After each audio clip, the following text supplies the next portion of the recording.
Hello there. Welcome in. Missed ya.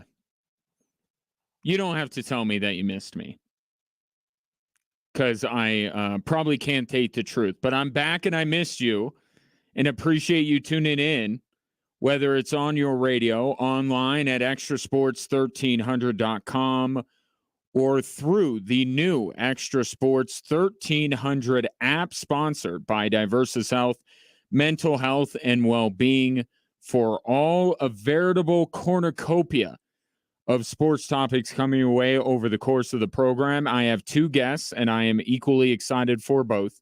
Jessica Mendoza will join me in hour two from KKTV 11 Sports to talk Broncos, also a little Rams-Falcons this Saturday as well. And then at 5 o'clock, I don't normally allow guests in the first segment of the 5 o'clock hour because that's when we do what's driving the show. But when it is a Super Bowl champion, like Ryan Harris is, I make the exception. So former Broncos lineman Ryan Harris, who will be on the call tomorrow night for Westwood One, Saints Broncos will join me at 5 o'clock. The rest of the time, it could be you and me chatting it up. 719-247-1313 is both the text and the phone line for your convenience. And let's get started. I want to start today's show with a simple premise. Very simple premise brought on by a simple question. Is Bo Nix good? Now, I'm not talking about he will be. This is not a future question. This is a now question. Is Bo Nix good? Look around the league. And you could omit, obviously, the Josh Allens and the Joe Burrows and the Patrick Mahomes and the guys who have established themselves as elite quarterbacks for years. Just look at younger guys. Don't you have an opinion that you feel pretty good about one way or another? Jaden Daniels, he's good. Right? Watch him. He's good. Bryce Young, when he was starting, not good. You could tell that. CJ Stroud, good. Will Levis, not good. Is Bo Nix good?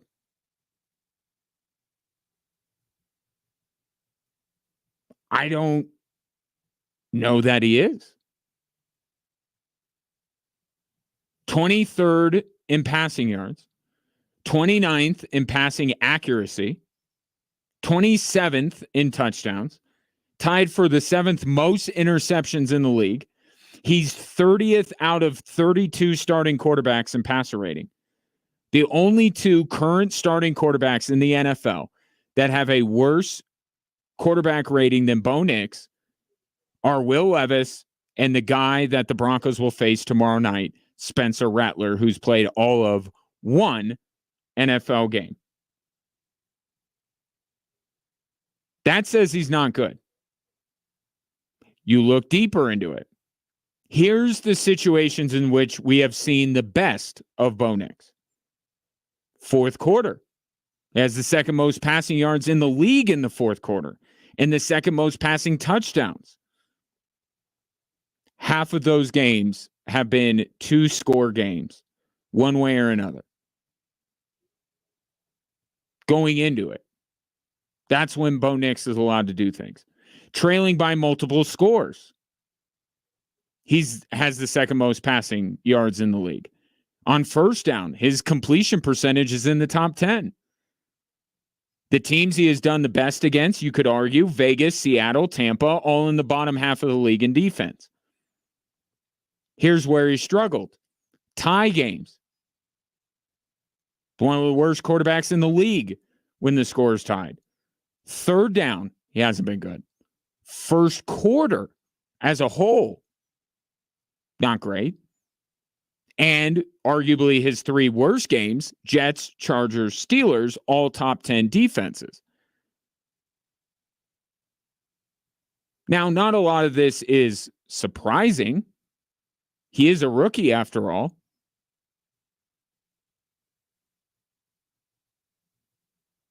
But that also says that he's not good right now. He's not a good quarterback. Now, Bo Nix, you could say this, generalize it a little bit with him. Bo Nix is good when the pressure is the lowest. I mean, think about that. First down, very good. Third down, not. Close games, not good. Games that are 2-score games, very good. The easier the situation, the better he is. But that's not the mark of a good quarterback. Excelling in the situations that Bo Nix excels in, that's not when you point at your TV and you're like, he's good. Now, there has been improvement. Certainly, you can see the improvement from Bo Nix week to week. But even while acknowledging that himself, Bo Nix says he's not where he wants to be. I am making, strides, but at the same time, there's things I continue to go back and watch, that I know I'm capable of doing. So it is good to see the progress and the strides, but also, not where I want to be at yet. So the standard's still very high, and still working to reach that. And I start with the question of, is Bo Nix good? I feel pretty good about where I am on that issue. The better question is the improvement coming? Like, is there a point this season where you will watch Bo Nix play and say he's good? The Athletic did something interesting this past week. They put rookie quarterbacks since 2011, first-round rookie quarterbacks. No, they had Jalen Hurts. So just a smattering of rookie quarterbacks since 2011, and they put them into tiers based on their QBR. Jaden Daniels is in a tier with, again, these are rookies. In their rookie seasons, Jaden Daniels, from a QBR perspective, is on the same level as Deshaun Watson his first year in Houston, Andrew Luck, Justin Herbert, and CJ Stroud. Bo Nix is in a tier with Daniel Jones, Justin Fields, Trevor Lawrence, and Sam Darnold. And remember the situations that Fields, Lawrence, and Darnold found themselves in the first year. Fields in Chicago. Darnold with the Jets. And Trevor Lawrence on a team being coached by Urban Meyer. Those are the quarterbacks that are comparable to what you have seen from Bo Nix so far this season. And there will be time to judge whether that's where he ultimately ends up. Because a quarterback that's even lower in that tier that Bo Nix currently resides in is Joe Burrow. Now, he has a bit of an excuse because he got hurt, but still, Joe Burrow did not come out of the chute great. And now he's one of the 5 best quarterbacks in the league. So the question is not the long term.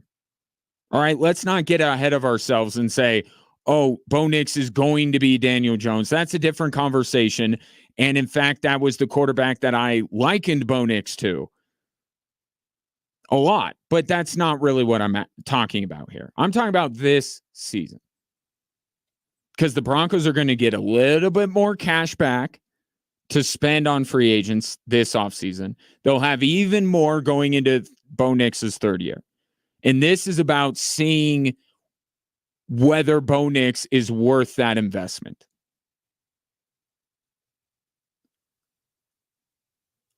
I found it interesting with what the Athletic did. The QBs like Daniels, who are off to really good starts through a handful of games, didn't really jump up anymore after that. 2 or 3 points either way. Deshaun Watson improved quite a bit by the end of his rookie year, but those guys that started out of the gate extremely well did not tend to really go to another level. They just kind of stayed there, or maybe even tapered off a little bit. In the Knicks tier, there's actually quarterbacks that have shown quite a bit of improvement from game 5 to the end of the season. Daniel Jones QBR, his rookie year, jumped 10 points from week 5 to week 17. Sam Darnold's went up 8. Joe Burrow's and Josh Allen's went up 12. But all of them ended up basically in that same tier. Even if you took their QBR from the end of the season, they would still be in a lesser group of rookie quarterback. I think we're going to see improvement from Bo Nix continuing. Right? Some of these situations where I think he struggles in, maybe he makes strides.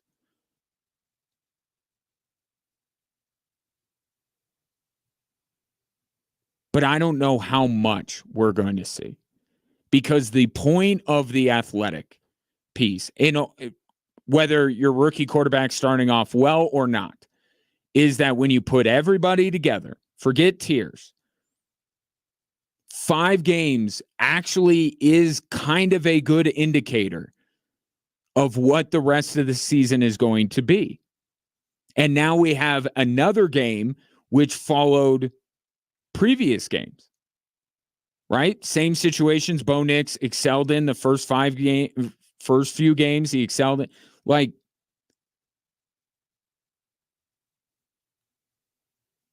there's a realistic possibility that you're not going to see Bo Nix all of a sudden jump up from the level he's at right now. Even if he improves, it's not going to be enough to put him in a different tier of rookie quarterback. Because 5 games, if history is any indication, is actually a pretty good indicator of what the rest of the season will be. But you know how Bo Nix improves. It's very simple. He's got to be allowed to try in those situations more. 3rd down, tie game, first quarter, all these top defense in the league, all of these situations where I stated that Bo Nix does not perform well in, the only way he's going to get better in them is if he's allowed to compete in those situations more. And it seems like his head coach is not really willing at this point to do that. So when is he going to allow him to?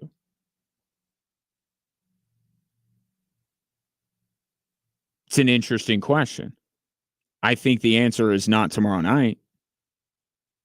Not tomorrow night. If you're waiting for Bo Nix to be unleashed, for it to click, for Bo Nix to win the Denver Broncos a football game, I don't think you should look at tomorrow night. Sean Payne yesterday talked about how he's trying to cram 2 days worth of preparation into one day. You think he's going to have time to completely change the offense and the plan for Bo Nix in just a few days? I don't.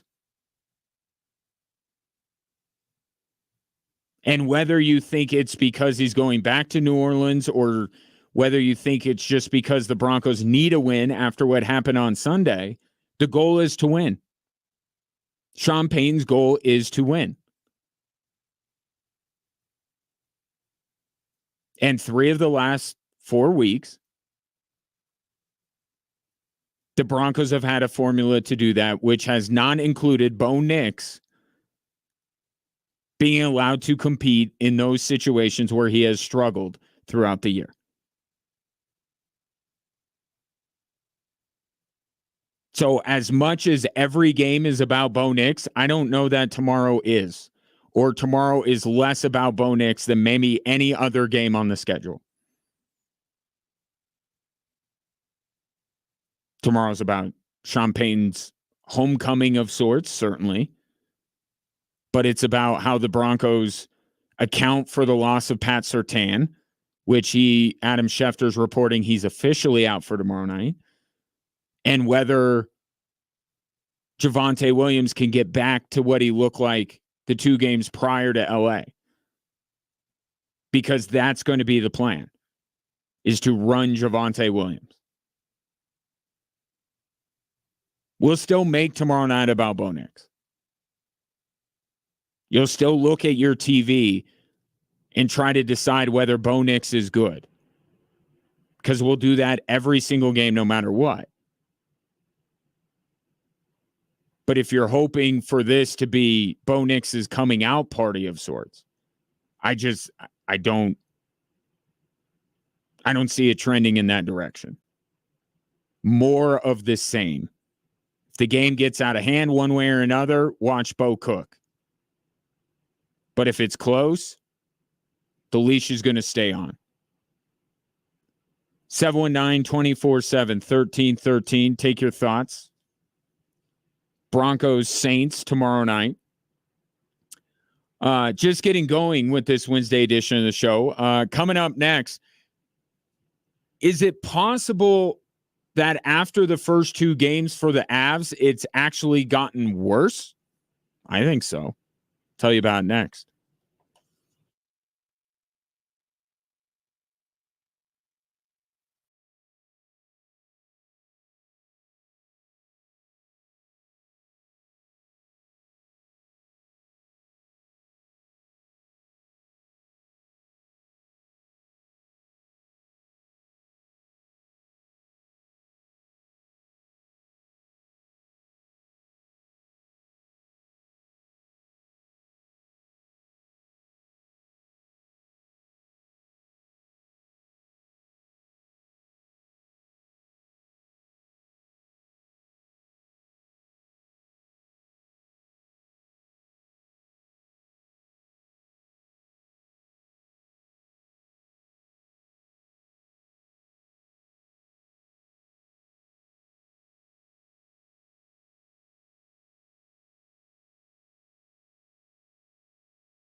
Join me tomorrow. I'll be doing the show live from Trainwreck, 812 South Sierra Madre Street, leading you into New Orleans and Denver tomorrow night. I'm bringing a bunch of giveaways with me, including Air Force CSU tickets and tickets to every remaining Air Force home hockey game this season. So join me tomorrow, 3 to 6. Stick around. Great place to watch the game, certainly. Trainwreck, 812 South Sierra Madre, just about a block down from Widener Field. Avalanche back in action tonight against the Boston Bruins, and they have a chance to avoid a dubious honor, let's say, to start this season. They must at least send the game to overtime in order to potentially avoid becoming the last remaining NHL team without a point. Nashville, also in the same boat. They don't play till tomorrow night. And they play Edmonton, who just so happened to pick up their first point of the season last night against Philadelphia. That's where we are with the Colorado Avalanche. That they could be the last remaining team in the NHL to have not earned at least a point in the standings, which would mean that they are dead last in the entire National Hockey League.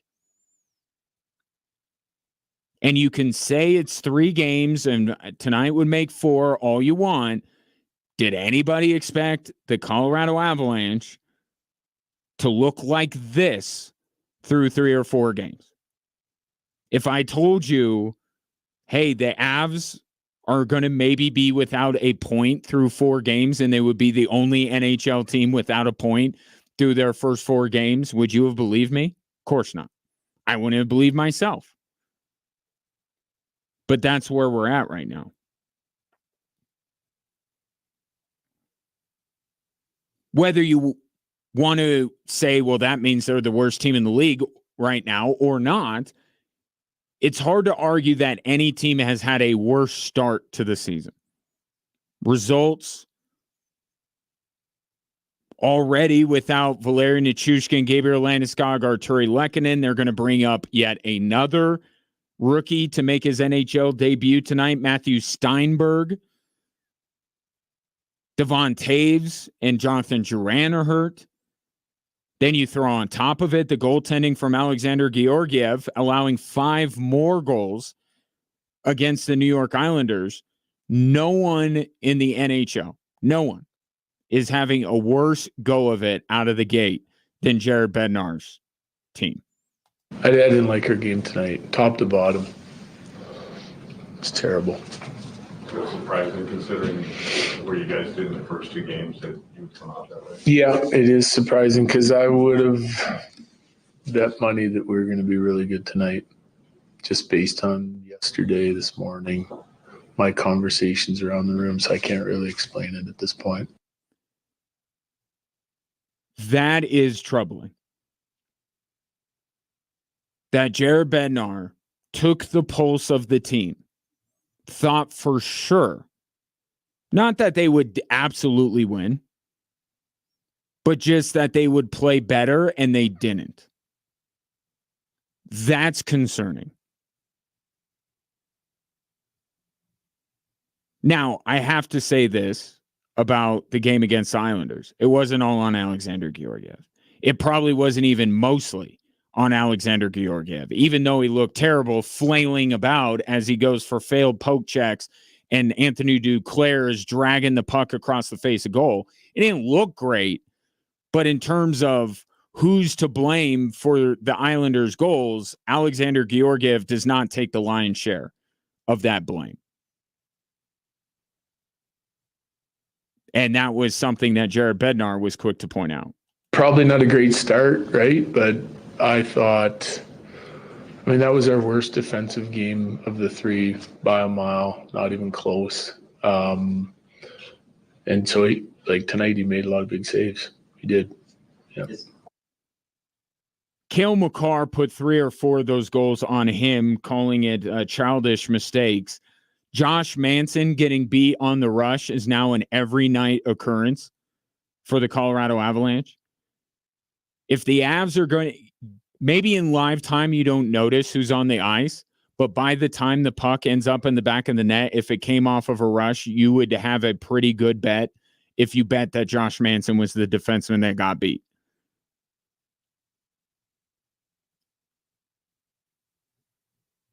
With Cale Makar, he doesn't get enough credit defensively. Because he is better defensively, everyone just focuses on what he does offensively and don't give him the credit he deserves. However, much of what Cale Makar is defensively is allowed or happens because he is with Devon Toews. Right? And this relationship is not new to anyone who follows the Colorado Avalanche.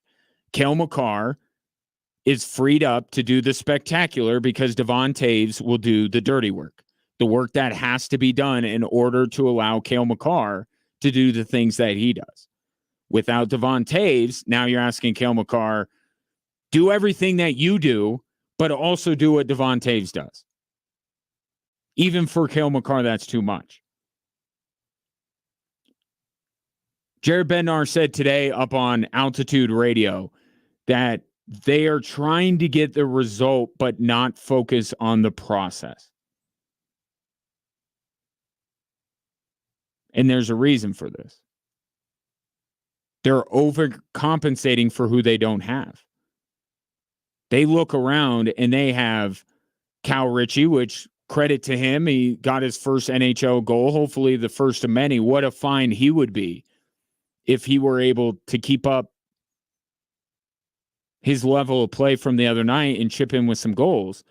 But the veterans are looking around saying we got more rookies and second-year players in this lineup than we have had in years since the dark days.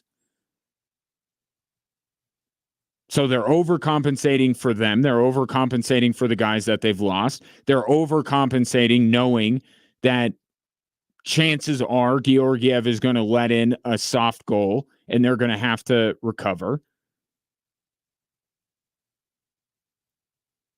They're not focused on the process because the trust isn't there. That's what it boils down to for me. It's trust. You're missing a few guys that you trust, and they're being replaced with guys that you don't know anything about.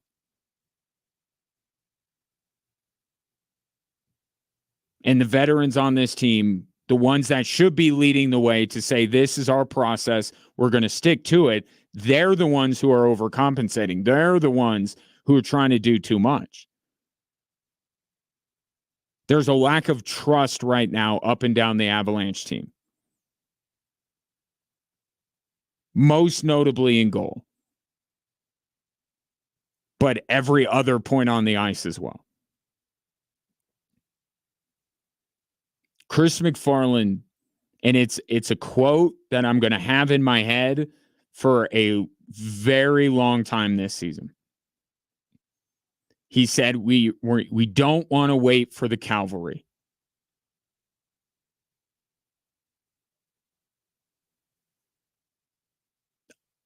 I think they need the cavalry.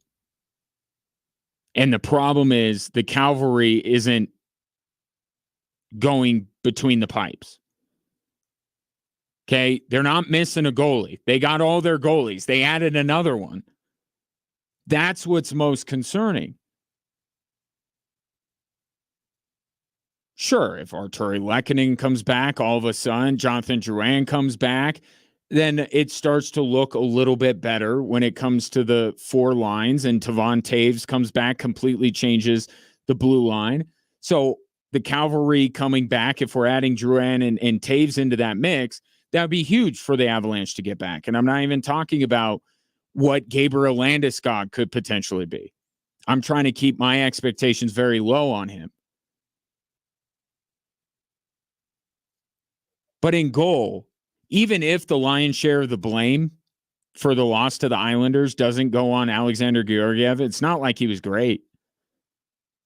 It's not like he bounced back fully from what he was the first couple of games. And there has to be a point here where you say, all right, I saw how many games? 12? How many playoff games did they play last year? There's that, Georgiev, which, if memory serves, he wasn't great in game 1, I don't think, against Winnipeg. But let's just say at the playoffs last year, Georgiev was good because he was. Okay, that's 12, 13, 14 games. We have 82, or in Georgiev's case, 63 of them from last year where, yes, he was better than what he's been to start this season, but he wasn't great. And at what point do you say this is just who Alexander Georgiev is? And if this is what he is, it's not acceptable.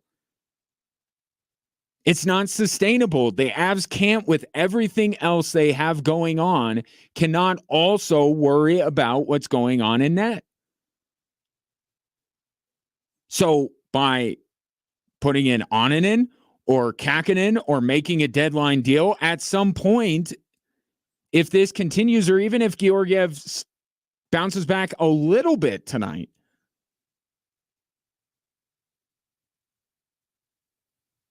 I would argue with everything else the Avalanche have going on, the Alexander Georgiev of last regular season is not good enough, is not a level of goaltending that this team needs. They need more with everybody that they're missing and everybody who's departed the team over the last few years. They need more out of that position. And at some point, you wonder if Georgiev is capable of giving any more than what he is. But run it back tonight. Avs and Bruins, it'll be a late start. It's not going to drop the puck till almost 8 o'clock. Our coverage from altitude begins at 7. So as long as you're locked in, you won't miss anything, but it's estimated that this one's going to get started closer to 8 o'clock than the 7:30 puck drop they might have you believe. 719-24/7-1313. Take your thoughts on the Avs. Coming up next, talk a little Air Force, couple of sports, football as they get ready for CSU, and then also some preseason accolades, which I had a hand in, were handed out in the Mountain West. Let you know where I had Air Force, where they ended up in the preseason, and one player in particular getting some well-deserved recognition here before the season starts up.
This Saturday night, Air Force football looks to make it 8 straight wins over in-state rival Colorado State. Kickoff is at 6, and if you would like to be there, you could be there on me, at least when it comes to the tickets. I have a 4-pack of tickets to Air Force and Colorado State on Saturday night. My advice, bundle up. But hey, free tickets and Air Force with a chance to knock off an in-state rival. A couple extra layers is worth it, right? 719-247-1313 is the number. I need football because I'm going to go give away Air Force hockey tickets. I don't want to get not you confused. I'll get myself confused. Text football and your name to 719-247-1313. The 13th texter to do that will get 4 tickets to Saturday evening's contest between Air Force and Colorado State. And it is kind of a remarkable thing to say, isn't it? That Air Force has beaten Colorado State 7 consecutive years. Troy Calhoun was asked about it, and he didn't put much stock into the winning streak. But then as he started to expound on his thoughts, you can see what makes it, in his mind, so impressive that his team keeps coming out on top against the school from Fort Collins. I mean, the regard that we have for, their talent level, which I think that shows in the number of guys they put into the NFL. Certainly, they're one of the top 3 schools in our league. I don't know if it's out there required to be fully transparent. It's not, and they're trying to hide anything, just in terms of, investment in NIL. The other part is, I think if you went in a good number of their sports, whether it was volleyball or basketball or certainly football, they do a tremendous job. And you can tell even in there, maybe he's not talking directly about the winning streak, but he's talking about essentially how Air Force should not be able to beat that program 7 consecutive years. And that's how it sounds to me. 7 years in a row. Does the Air Force have a winning streak like that against anybody else? They play some of the same Mount West teams year in and year out, and yet CSU, they have this winning streak against them, despite some of the advantages that Colorado State has over Air Force. In fact, it doesn't matter that it's an in-state rival necessarily. I mean, that certainly makes it more interesting. But Air Force being able to beat any team 7 consecutive years.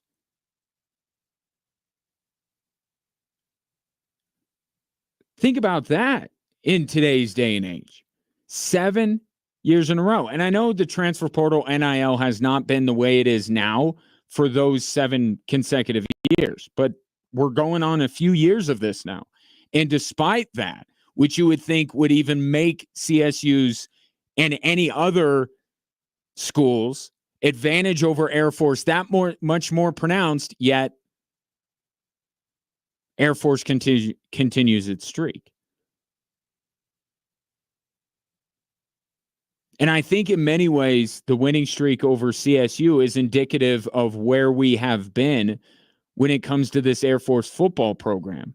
And people in Fort Collins would certainly point to the other side of the coin and say it says something about the state of Colorado State football for that time. And that's fair. But you look at it from Air Force, the 10-win seasons, the bowl game wins over Power 5 schools, throw CSU on top of that. I know CSU is not looked at the same way that CU is in terms of its prestige. And CSU hasn't been at the height of their powers over recent years, but I think it more speaks to where Air Force football has been.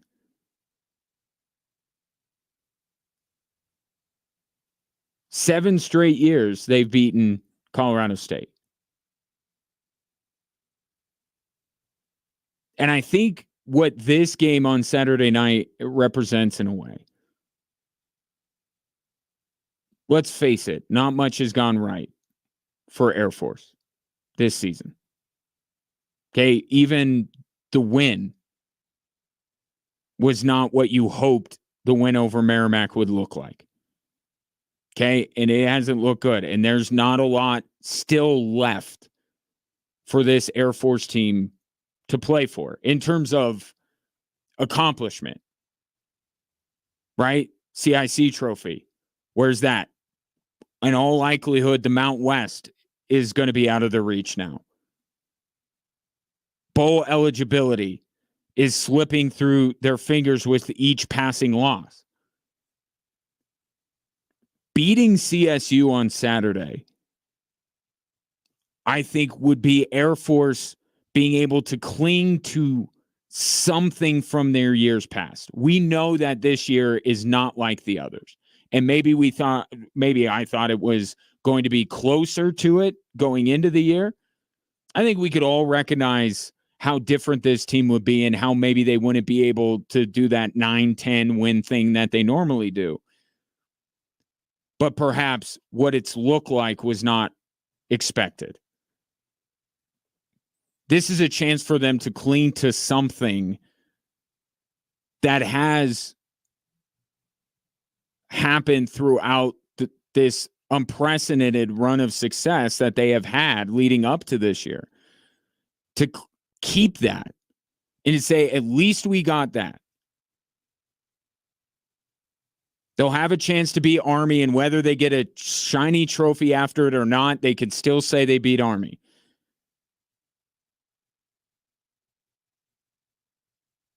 And if they turn it on, bowl eligibility, they could still play for that. But those things look fleeting. They can beat CSU.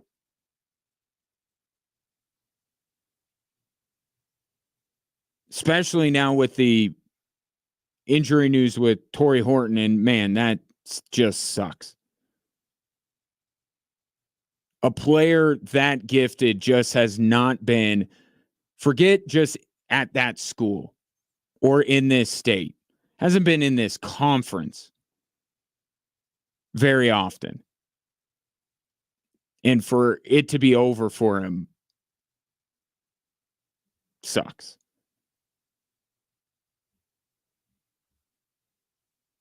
But there aren't a lot of things left in this Air Force season that they can get that they got in previous years. This is one of those. To say we kept this streak going. This team can say we kept this streak going. It wasn't our number one priority. We would have rather won the CIC trophy. We'd rather have the legacy of going to the Mount West title game or college football playoff or whatever other lofty expectations or goals they had to start this year. But this team can say that they kept their winning streak going against CSU, and it means something to them. It absolutely does. Again, it's down the list, but it still means something to them. And right now, you're just really, if you're an Air Force fan, looking to grab a hold of anything positive right now to say, okay, this feels familiar. And maybe a win over the Rams would be that on Saturday. 7 consecutive wins over CSU. That's remarkable. I don't, again, CSU can have their side of the story, certainly, but come on, not once in the last 7 years was CSU in a good enough spot to be able to beat Air Force. No, that has something to do with what Air Force has been.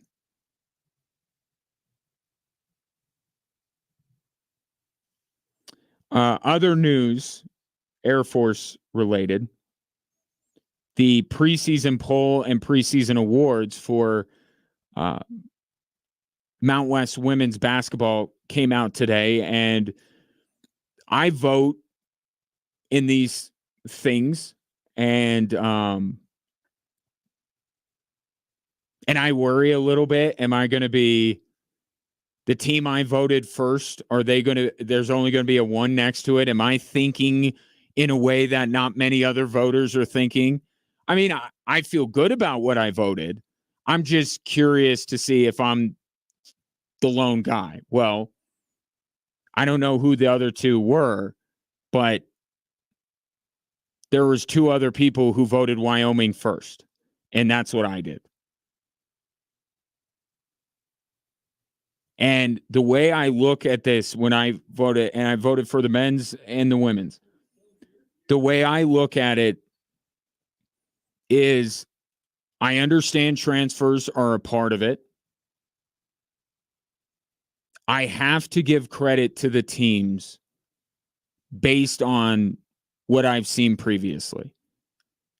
Meaning, if you are a team with 5 or 6 transfers that you are counting on to make you as good as you can be, I can't sit here at the beginning of the season and say, oh, I'm going to elevate you over a team like Wyoming that has had, one, they were really good last year. They weren't as good as UNLV because UNLV essentially lapped the field. But they were right there. Outstanding defensive team with one of the best players in the league in Allison Fertig.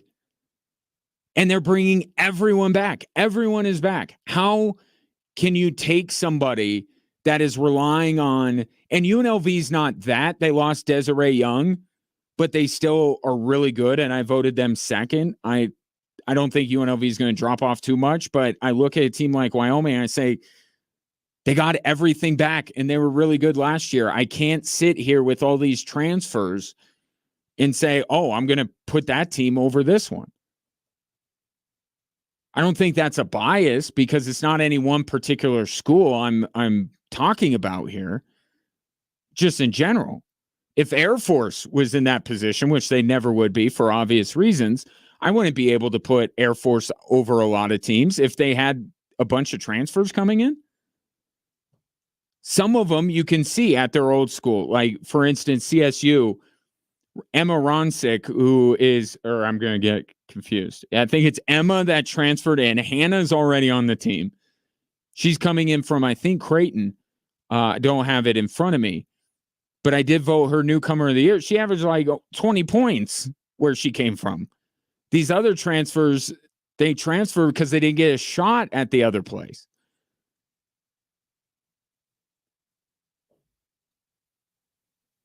So I'm going to take a team that I saw intact last year, thought they were really good, and they're not having to replace anybody.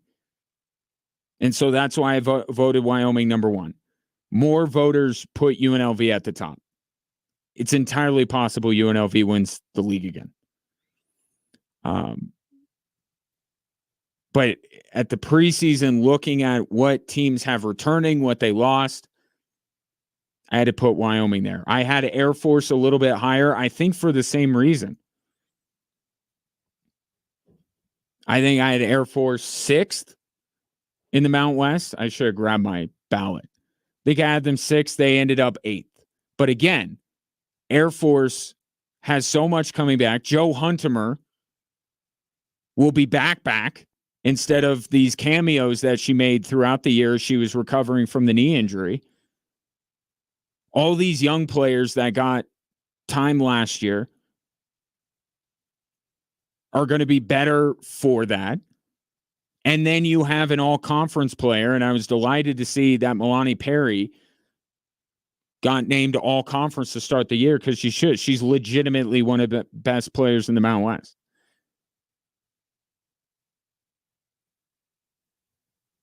Air Force is they're going to have some young players again. And they're still young. I mean, Jada McNabb and Keely O'Halloran, these are still young players, right?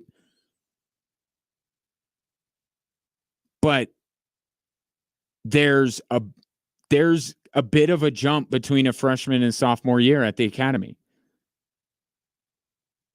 It's not what they're going to be at the end of it, at the end of their career at Air Force, but certainly from what they are as a freshman, you can expect a decent amount of growth. So even though they're still considered young being sophomores, they have a lot of experience. So once again, I look at the way the preseason poll went and I say Air Force is in a position to surprise some people. And I think they will. Picked 8th in the preseason poll, Milani Perry named to the preseason all-conference team as she deserves. Season tips off November 4th, and a reminder that we are carrying all of their games this upcoming season. Not waiting for conference. Right away, November 4th against Regis. We're going to have it. And for better or worse, I'll be on the call. Hope you join us for that. 719-247-1313. Coming up next, why Saturday is a perfect opportunity for the Colorado Buffaloes to prove that they are not the team they were last year.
Welcome in Drive Time Sports on this Wednesday. Ryan Kaufman with you. I'll be joined by Jessica Mendoza of KKTV 11 Sports coming up in less than 20 minutes, and we'll get into Broncos and Saints a little bit more. Your thoughts at 719-247-1313, whether you text or call in, always much appreciated. Congratulations to Nolan, who picked up the 4-pack of tickets to see Air Force take on CSU this Saturday. More tickets will be given away to various Air Force sporting events throughout the program. But I want to talk about another institution in the state of Colorado, and that happens to be Colorado, the Buffaloes. Sitting here after 6 games in a very familiar spot. They had the same record last year, and we know how last year ended up.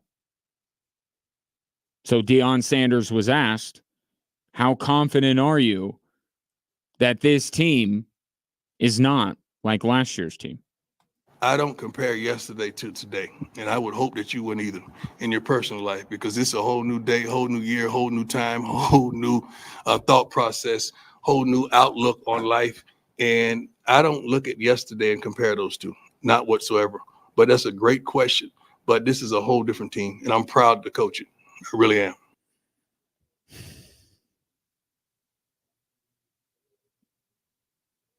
Is it different?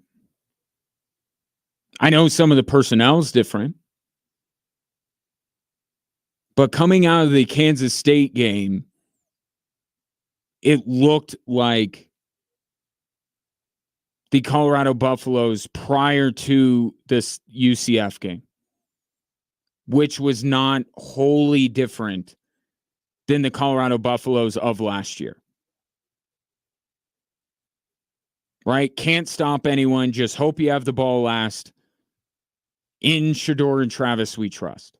And that's not going to be enough for the Buffs to accomplish ultimately what they set out to accomplish, which is probably more than bowl eligibility. The way they're playing outside of the UCF game, they could get to bowl eligibility, because that's what I thought they would do at the beginning of the season. And I thought that that was the floor, the bare minimum that they could accomplish this year. But if they want to be more, they got to look like the team that played UCF. What happened to that team that held the nation's top rushing attack to a paltry rush number? The team that looked well coached, the team that looked balanced offensively. What happened to that team? I think Deion Sanders is asking much the same thing. Sometimes you get intoxicated a little bit with winning and start thinking that you're really like that. And this Saturday was a wake-up call for a multitude of us. I would venture to guess that there is no team that is more acutely aware of what is said about them than the Colorado Buffaloes. Sure, there are other college programs that are higher profile that are being talked about quite a bit, right? If you play at Georgia, if you play at Alabama, there's a lot of noise around your program as well. But given how CU embraces all of that, they perpetuate a lot of that, right? They want to be the most notorious college football program in America. They want to, put out videos on social media, and they like to interact, let's just say that, with people who may say negative things about them. And I'm not here to say that that's a good or a bad thing.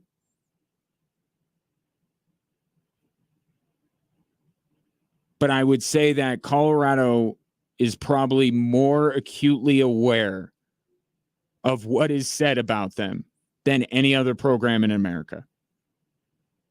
And after the UCF game, I and so many others that do this job for a living were like, see you. Now, all of a sudden, we're talking about paths to the Big 12 title game for this team. Because it just, and I'll defend my take on it at the time, they looked so different. They looked balanced. They looked well coached. They looked like they could get a stop when they needed to. If that was going to be CU moving forward, then yes, a Big 12 title game appearance is not crazy. But against Kansas State, they didn't look like that team.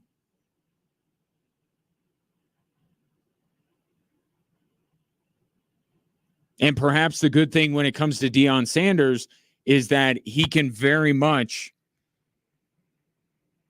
get back to where this team has operated at their best, which is nobody believes in us. They think we're a flash in the pan. They think we're only two players, all this kind of stuff that they've used in the last couple of years. They can all use it again. Because I think the Kansas State loss was detrimental to their chances of sneaking into the Big 12 title game. I don't think it completely eliminated them. But even I sit here and look at the Buffs' body of work and see a group of games that follow a very familiar pattern. And then I see one over here with UCF. And I say that's the best of what CU can be. But can they reach that on a consistent basis? And our next chance to find that out is against Arizona. And there are some parallels between Arizona and Colorado when it comes to what the best part about them is. Here's Deion Sanders. I say this every week, but I'm not lying. It's a well-coached team. These got a great quarterback, I feel. One of the best receivers in the nation, if not the best, arguably. This kid is certainly a pro. Let's start right there. You got to deal with those two. And it's interesting that he said, and I don't think he's wrong in his assessment. Noah Fafita is not better than Shedeur Sanders, but Arizona probably has the best wide receiver in America. And you know what would help going up against a guy like that? One of the best corners in America. And we'll see what the situation is when it comes to Travis Hunter. I have not seen anything. College coaches are allowed to dabble in the dark arts when it comes to their injury report more than certainly the NFL can.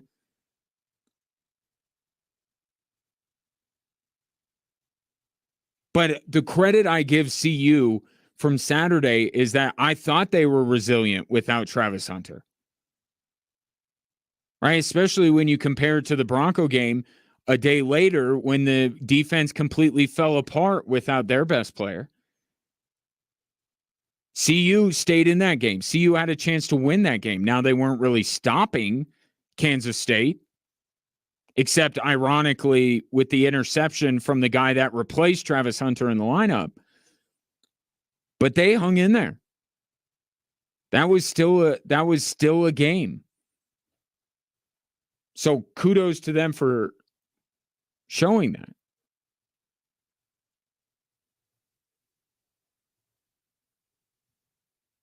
But Saturday will be a good test in, was it just that the Buffs were reading their own press clippings a little bit too much, which is a totally antiquated and outdated thing. Nobody reads reading their own tweets. Reading the tweets from the faux media that, on the internet.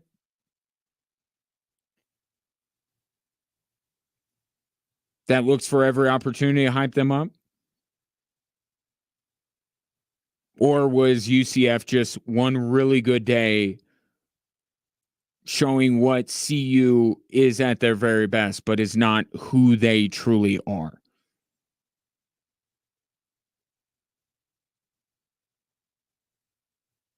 Seven 719-247-1313.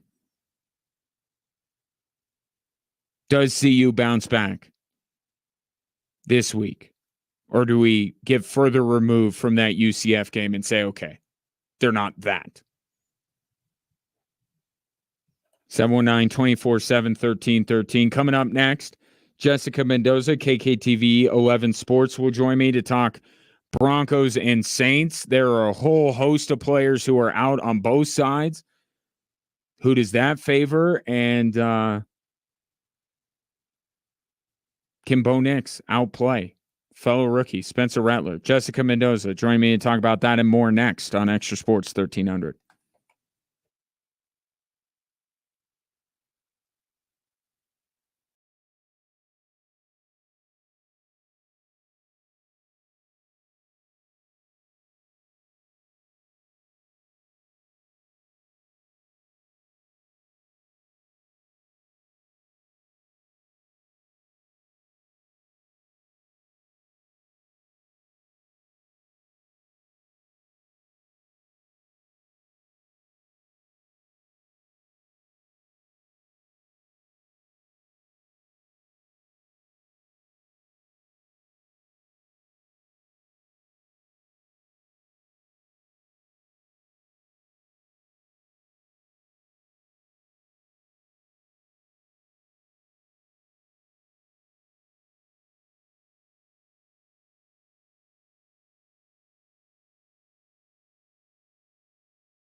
Welcome back. Drive Time Sports. Tomorrow night, Broncos right back at it against New Orleans. Nothing significant about tomorrow night's game at all. Just your run-of-the-mill coach who won a Super Bowl and saved the franchise among a natural disaster, making his long-awaited return.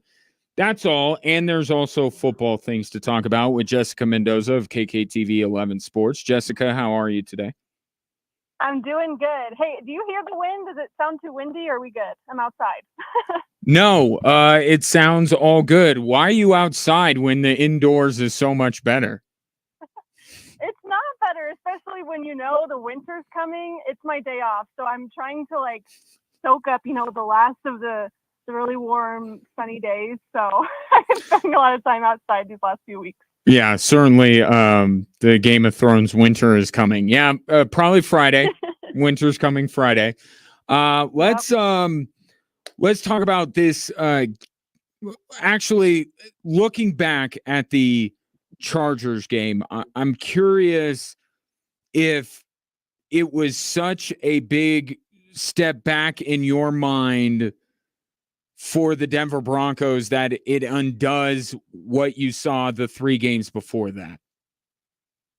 Well, look, Ryan, I have to start by saying I don't get to brag about being right very often, but I'm sure you remember me saying the Broncos are going to drop one of these games. It was either going to be the Raiders or the Chargers, and I wasn't sure which one, but that's just it's what they have done the last few years. It's what they do. So after the Raiders win, I was feeling pretty confident that they were able to beat the Chargers, but as far as how it makes me feel from the last few weeks, it's certainly disappointing from an offensive standpoint because I think that was, a chance to prove that they're getting things figured out. They have an identity that they're building. But I truly believe that the defense is going to be struggling without Pat Surtain. I think that was a huge blow. And the way that the player that he is, and, we've been talking about him being a defensive player of the year candidate, for that to happen on their first defensive play was just it was a momentum shifter. And the interception on the Broncos' third play of the game was also a momentum shifter. So it's all about starting fast for me for this Broncos team moving forward. And they've got to figure out how to up the tempo for sure. So we've talked about their games moving forward, playing the Saints this week and playing the Panthers next week. I think they've got some time to really prove themselves again, and I think they're going to be all right. I was going to ask you about Pat Surtain, and I found one of Sean Payton's comments kind of interesting when he was asked about Jaquan McMillan. Was certainly praising McMillan, but I could, he was strongly insinuating not even that he's not Pat Surtain, because that's a given, but just I think he said something to the effect of, we like him where he is, or something like, so just sliding him over essentially from the slot to outside, it's a world of difference that he's going to have to, figure out a way to navigate through tomorrow night. No? Well, I think that the Broncos defense has just been playing so well, and there's been no concern in my mind about them. But I think it goes back to something we've talked about for a couple of years now, is just every unit's going to have a bad game, right? And if your offense isn't helping you out and you're constantly on the field, I mean, I think the time of possession was such a big piece of the defensive struggles in that game on Sunday. In the third quarter, after the third quarter, I think the Chargers were on the field for twice as many minutes as the Broncos were. So you have to look at the big picture there. I do have confidence in McMillan. I think we saw some great things from him in training camp and in seasons past. But you just got to hope that Surtain will be ready to go next Sunday. Jessica Mendoza, my guest, KKTV 11 Sports. It does seem like the fans are getting what they want a little bit. We've seen a little bit more of Vele, a little bit more of Troy Franklin. Do you think that this is a shift that's going on, that Sean Payton is, and I guess I would throw in Audric Estime because he's returning from injury. Do you think that the Broncos are going to start to put more in these younger guys tomorrow night and moving forward? I think so. I know Sean Payton said he wants to see Estime. He wants to see him run, and I'm excited to see what he can do, because that was another guy early in the season in training camp that, he's a powerful runner, and he can get up to speed too from what we've seen in practices. But I will say it's kind of just a tough part of the season when you're sitting at 3-3 and you're still trying to figure out, I guess, what you're playing for. But in my mind, there's no harm in seeing what your rookies can do. And so that's why it was really exciting for fans and for everyone just to see these rookies get involved. We got to talk to Troy Franklin in the locker room after that game, and, he feels like he's had the opportunities to be involved, and, he kind of takes the blame, which is very mature of him. He talked about, I dropped that ball that Bo Nix threw to me in the end zone against the Raiders. That was on me, but I do feel like I've had the opportunities, and I want to feel like I'm contributing to this team's success. And I'm sure Devon Bailey would say the same thing, wanting to be more of a contributor. So why not get them more involved? I think that they can be a surprise for this Broncos team. And, they had been saying all season long, young and hungry can be dangerous. So let's see that young part. And they are hungry at this point of the season to be more involved. So I'm hoping they'll be more a part of the game plan moving forward. More concerning out of the Charger game, Bo Nix throwing a pick or Javonte Williams not running the football? I got to say it was Javonte Williams for sure. The pick was probably not a great choice from Bo Nix, but that ball was tipped up at the same time. And it's just Nix having to be the team's leading rusher, I think, for 3 weeks now after Javonte was for 2 weeks. That's the part for me that it feels like this team is moving backwards. And so that's the need to get Audric Estime out there on the field, see what he can do. But yeah, you and I, Ryan, we've talked so much about running the ball, how that needs to be a big part of this game plan. And if Javonte Williams can't get going, that feels like a big hit for them week by week. Jessica Mendoza, my guest. Saturday night, Air Force takes on CSU, and as you are very aware, CSU has not had a lot of success against Air Force, but Air Force right now is struggling. I'm curious, knowing both programs to the level that you do, how much of this 7-game winning streak that Air Force has over CSU is about what Air Force has been over the last 7 years, and how much of it is about where CSU has been? Because you heard it firsthand. Troy Calhoun's listing off all these reasons why essentially CSU should beat Air Force every year. So where would you, it's got to be both, right? It's always both. But which one do you kind of look at and say, is this more of a CSU losing streak, or is this more of an Air Force winning streak, if that makes any sense? No, it definitely does. And like you said, it's definitely a little bit of both. But Air Force has just had so much success in recent years, all the bowl games and the winning seasons. This is just so unlike them this year. And it's really a bummer to see how they've performed the last 5 weeks or 5 games.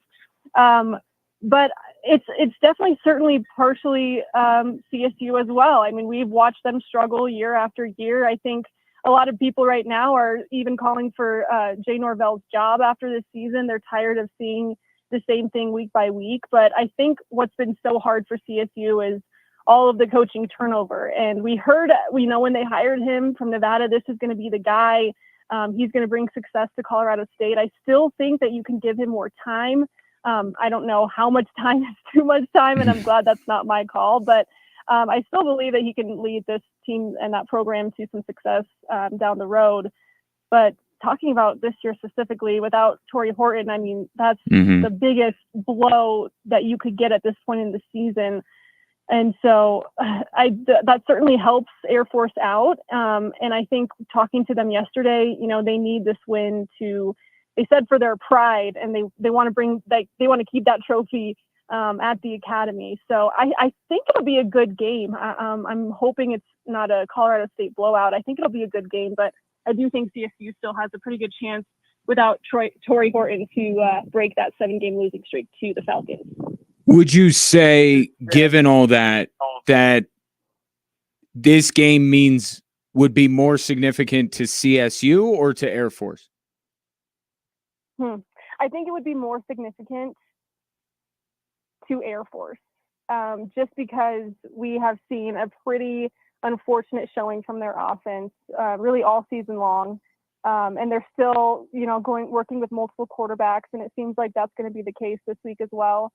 So for them to be able to beat a team who's coming off a good win last weekend, a continuous streak, and who knows, sometimes when you get a big win like that in the middle of the season, you find something. And I asked Troy Calhoun if he was waiting to see something, just waiting to see something from this team, if there was something specific that he was looking for, but he's still just really all about, we need that practice. We got to get into the weight room. We're so inexperienced. So it kind of reminds me of something that Sean Payton always used to say, or maybe still says, is you got to teach your team how to not lose games. And so if they can get a win, I think that could go a long way for this young and inexperienced team. So all of our internal clocks are completely thrown off by the fact that already the Broncos play a game tomorrow night. But in the meantime, we'll try to make do. What's going on? I think you sent Corey away. Did you send him away? He said you were sending him away. Yes. So Corey has some fun stuff on tap today. He is our New Orleanian in the 11 newsroom, and so he got to go back home to cover his hometown team, taking on the team he covers now in the Broncos. And today, I believe he's hopping around different New Orleans restaurants, and he's going to be, of course, talking about this matchup coming up tomorrow, but also giving us a little taste of that Louisiana culture. So I'm excited to see what he has for us. We'll have that at 5:30 and 10 o'clock tonight, and then he will be covering the game for us tomorrow. He'll have our preview tomorrow at 5:30, and hoping to hear from him, or he'll be in the locker room talking to some of the guys after the game. And he may or may not come back to Colorado Springs. We don't know yet. But that's the risk that you run. Yeah. You knew it when you sent him down there that was a risk, calculated risk on your part. That would be a lot of fun to have see Corey down there in his element covering this game for you guys at KKTV 11. Jessica, really appreciate the time. Enjoy both the beginning and the end of fall somehow simultaneously on the same day. All right, will do, Ryan. Thanks so much. Yeah, my pleasure. Jessica Mendoza, KKTV 11 News. Catch her work.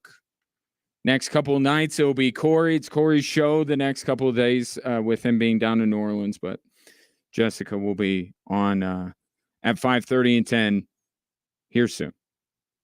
And Jessica's appearances on this fine radio program brought to you by Prize Picks. If you download Prize Picks and put in the promo code Jessica, you're going to get some goodies when it comes to Prize Picks. So there you go. 719-247-1313. Who does this game mean more to, Air Force or CSU? I think that's interesting. I think there might be some consequences with Jay Norvell's job, right? What did they show when CSU played CU? He hasn't beaten Wyoming, CU, Air Force. Wyoming, I think what breaks the tie is that Wyoming is always the bigger game. So I think I'm with Jessica there that Air Force, a win would be bigger than it would be for CSU, but losing 7 straight. And I know Jay Norvell hasn't been at Fort Collins for all of those, but 7 straight losses. And some of those are him having not been Air Force yet. Still be a significant win for CSU, but I do think a little bit more for Air Force. Take your thoughts on that. In the meantime, did you know that you can now use your own body's healing properties to revitalize your achy joints and get you real lasting pain relief? You can I'm talking about advanced regenerative medicine at QC Kinetics. If you're tired of arthritic pain in your knees, hips, back, or shoulder, this is something you need to check out. You can enhance your joints, improve mobility, and get back to doing the stuff you love without pain. And you can do it without using drugs or surgery, and there's no downtime associated with QC Kinetics treatments. They've got tens of thousands of satisfied patients across the country, many of them right here in Colorado Springs and Southern Colorado in general. And the consultation, totally free. Call now, 719-347-1988. Take action to get lasting joint pain relief with help from QC Kinetics. 719-347-1988. That's 719-347-1988.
Air Force hockey back at Cadet Ice Arena this Friday and Sunday, taking on Lindenwood. If you would like to be there for Friday night's game, I have a pair of tickets with your name on it, as long as you are the 13th texter to text hockey and your name to 719-247-1313.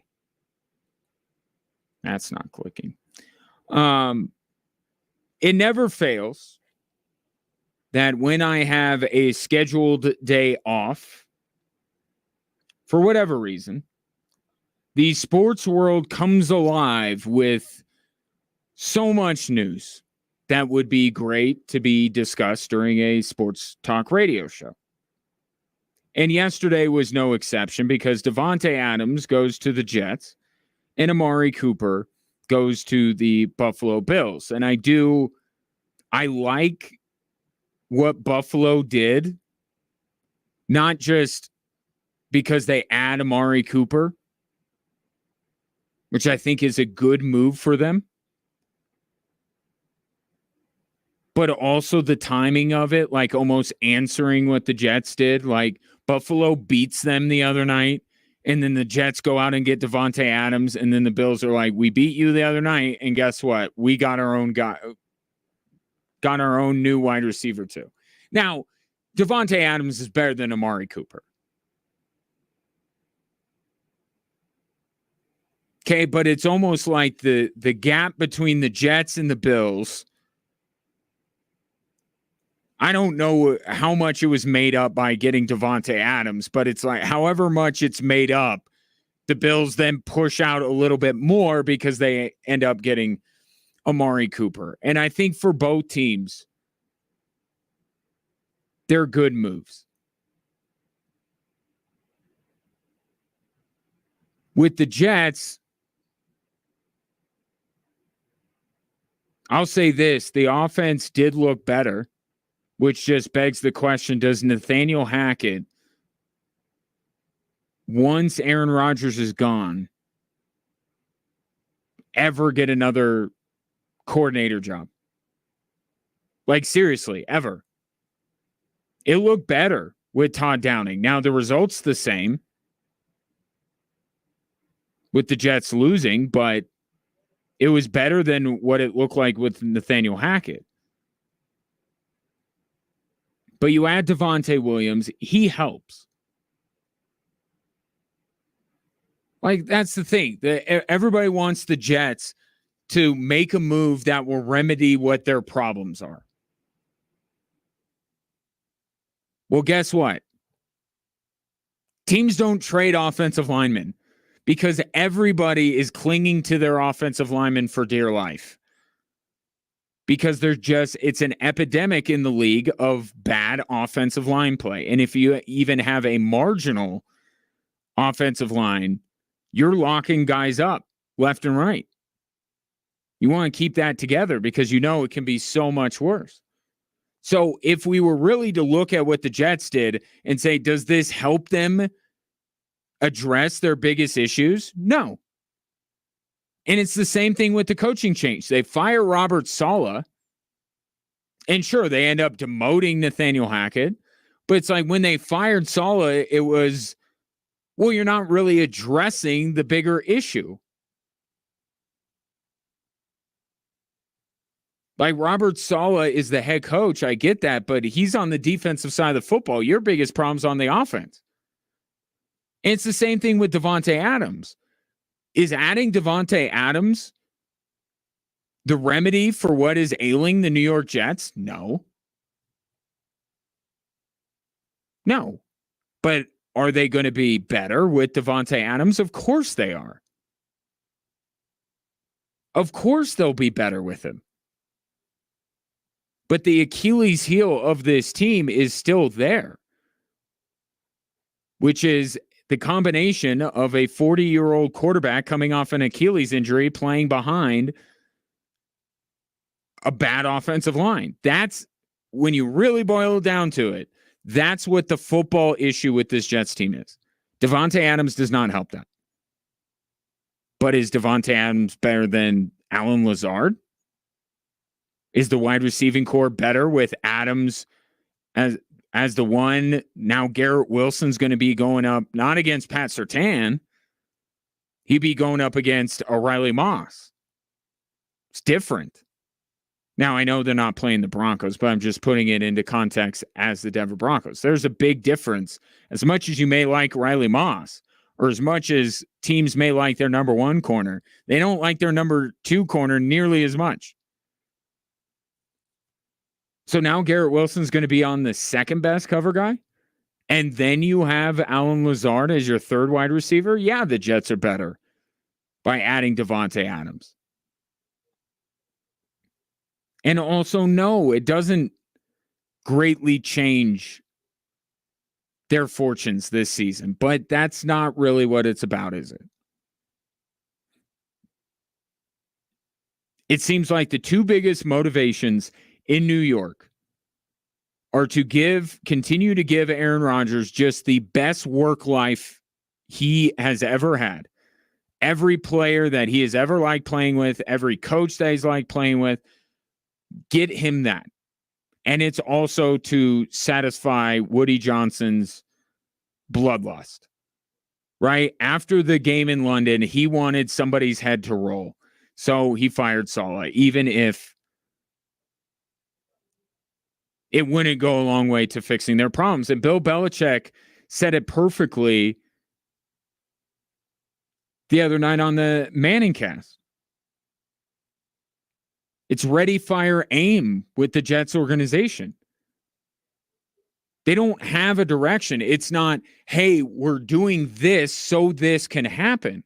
Or at least it's not doing this so the thing that needs to get better gets better. Their motivations are outside of really addressing the biggest issues with this football team. It's about placating Woody Johnson, the owner, and Aaron Rodgers. And over the last couple of weeks, they have done a good job of satisfying those two requirements. But does it make the Jets better enough to overtake Buffalo? I don't think so. And even that's before the Bills added Amari Cooper. Now, you do wonder a little bit with Buffalo. You know that Davante Adams is going to fit like a glove in New York because he's playing with Aaron Rodgers. Josh Allen a few weeks ago is talking about how nobody cares about their touches. Right? And it's this selfless group of wide receivers. And he wouldn't say it, but everyone interpreted it that he was talking about Stephon Diggs, a number one wide receiver that probably deserves his touches, but also demanded his touches. And it caused everyone kind of a headache. Amari Cooper is not Stephon Diggs, but he's not so different from Stephon Diggs.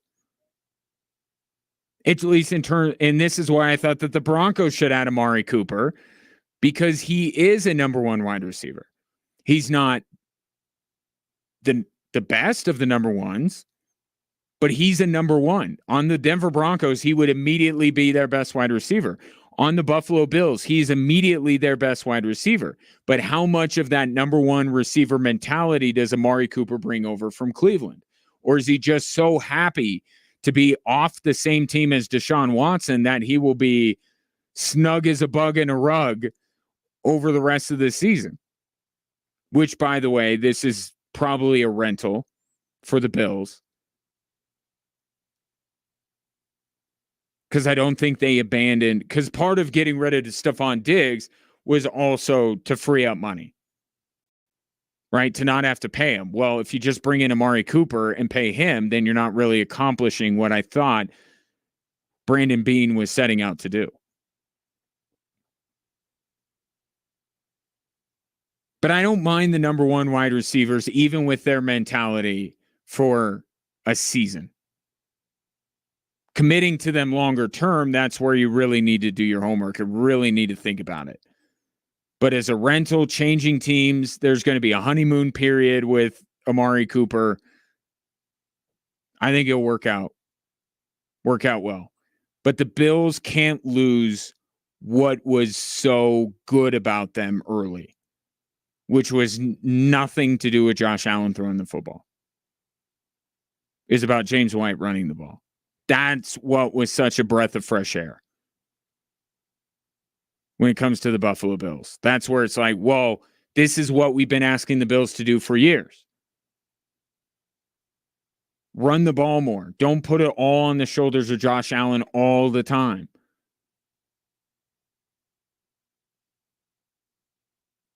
Can't lose that by adding Amari Cooper. But if they strike the right balance, it could be a nice pickup. And with Devontae Adams, it's like, well, it's going to work. And he's all of a sudden healthy. Isn't that amazing? His hamstring's not bothering him anymore. I have heard that the flight to LaGuardia has healing properties to it. Or Newark. I don't know where they fly into. So those were the moves. And, I had Steelers fans asking me, Broncos fans asking me, and I've been on the train of the Broncos need to add a number one wide receiver since the summer. This is where, okay, these two guys went. Is that the run? Is that the run on wide receiver? Are we done now? Are there not going to be any available? Buffalo moved not necessarily to match or one up in any way what the Jets did, but we've seen these things before. One of these moves, and it's like, well, you got to act fast because this may be the moment. Once Devontae Adams left, the moment to grab another wide receiver, once that market was established in terms of what you give up, you have to make your move. And you wonder for the Broncos, for Pittsburgh, some of these other wide receiver needy teams, was that it? Adams, Cooper, and then we're done. In terms of bigger names.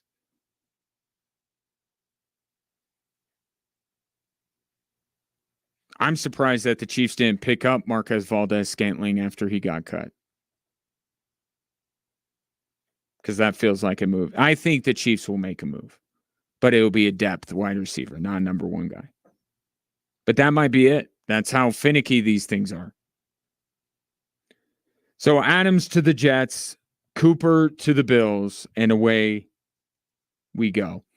And Pittsburgh, okay. I just had to, my reputation is well known in these hallways. So as soon as the report came out that Mike Tomlin is starting Russell Wilson, I had like 4 people in my office because they know that I would be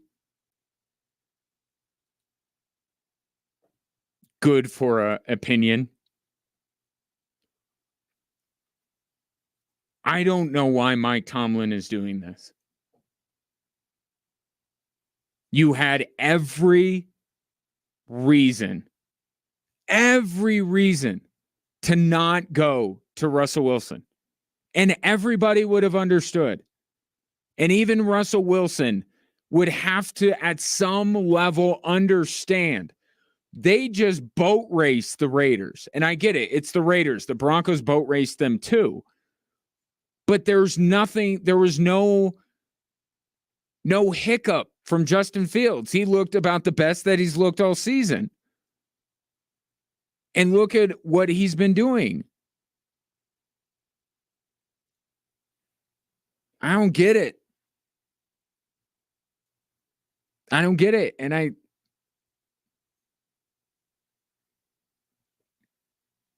And you legitimately have to wonder where Justin Fields' head is at right now.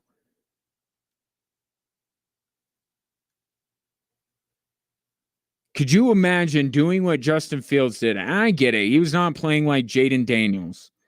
or anything, but he was good, and the Steelers have been winning games. They've won more than they've lost with them. They're coming off of a very good performance this past Sunday.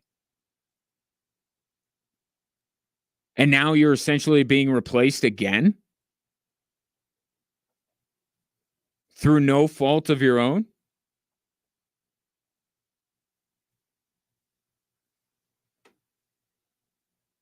I think he put out on social media, God is good, great team dub, showing a picture of him with Najee Harris and one of his other teammates.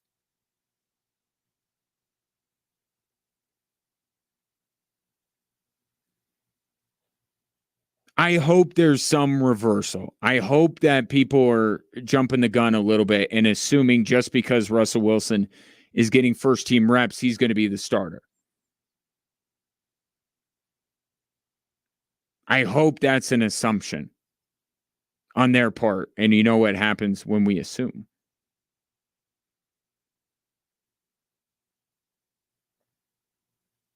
Because this would make no sense.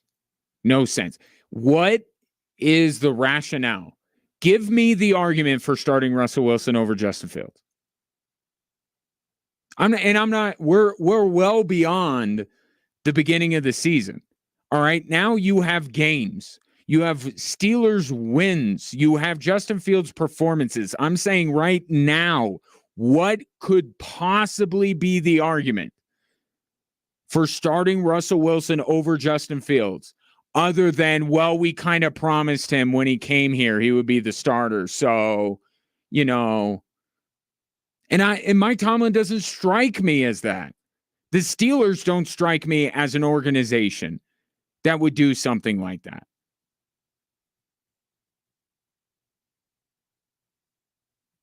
Because we promised him?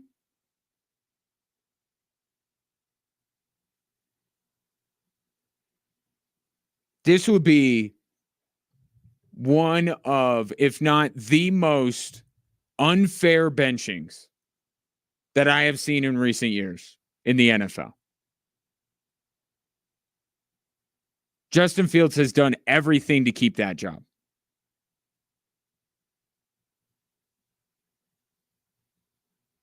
And they're still going to go through with this and make Russell Wilson the starter?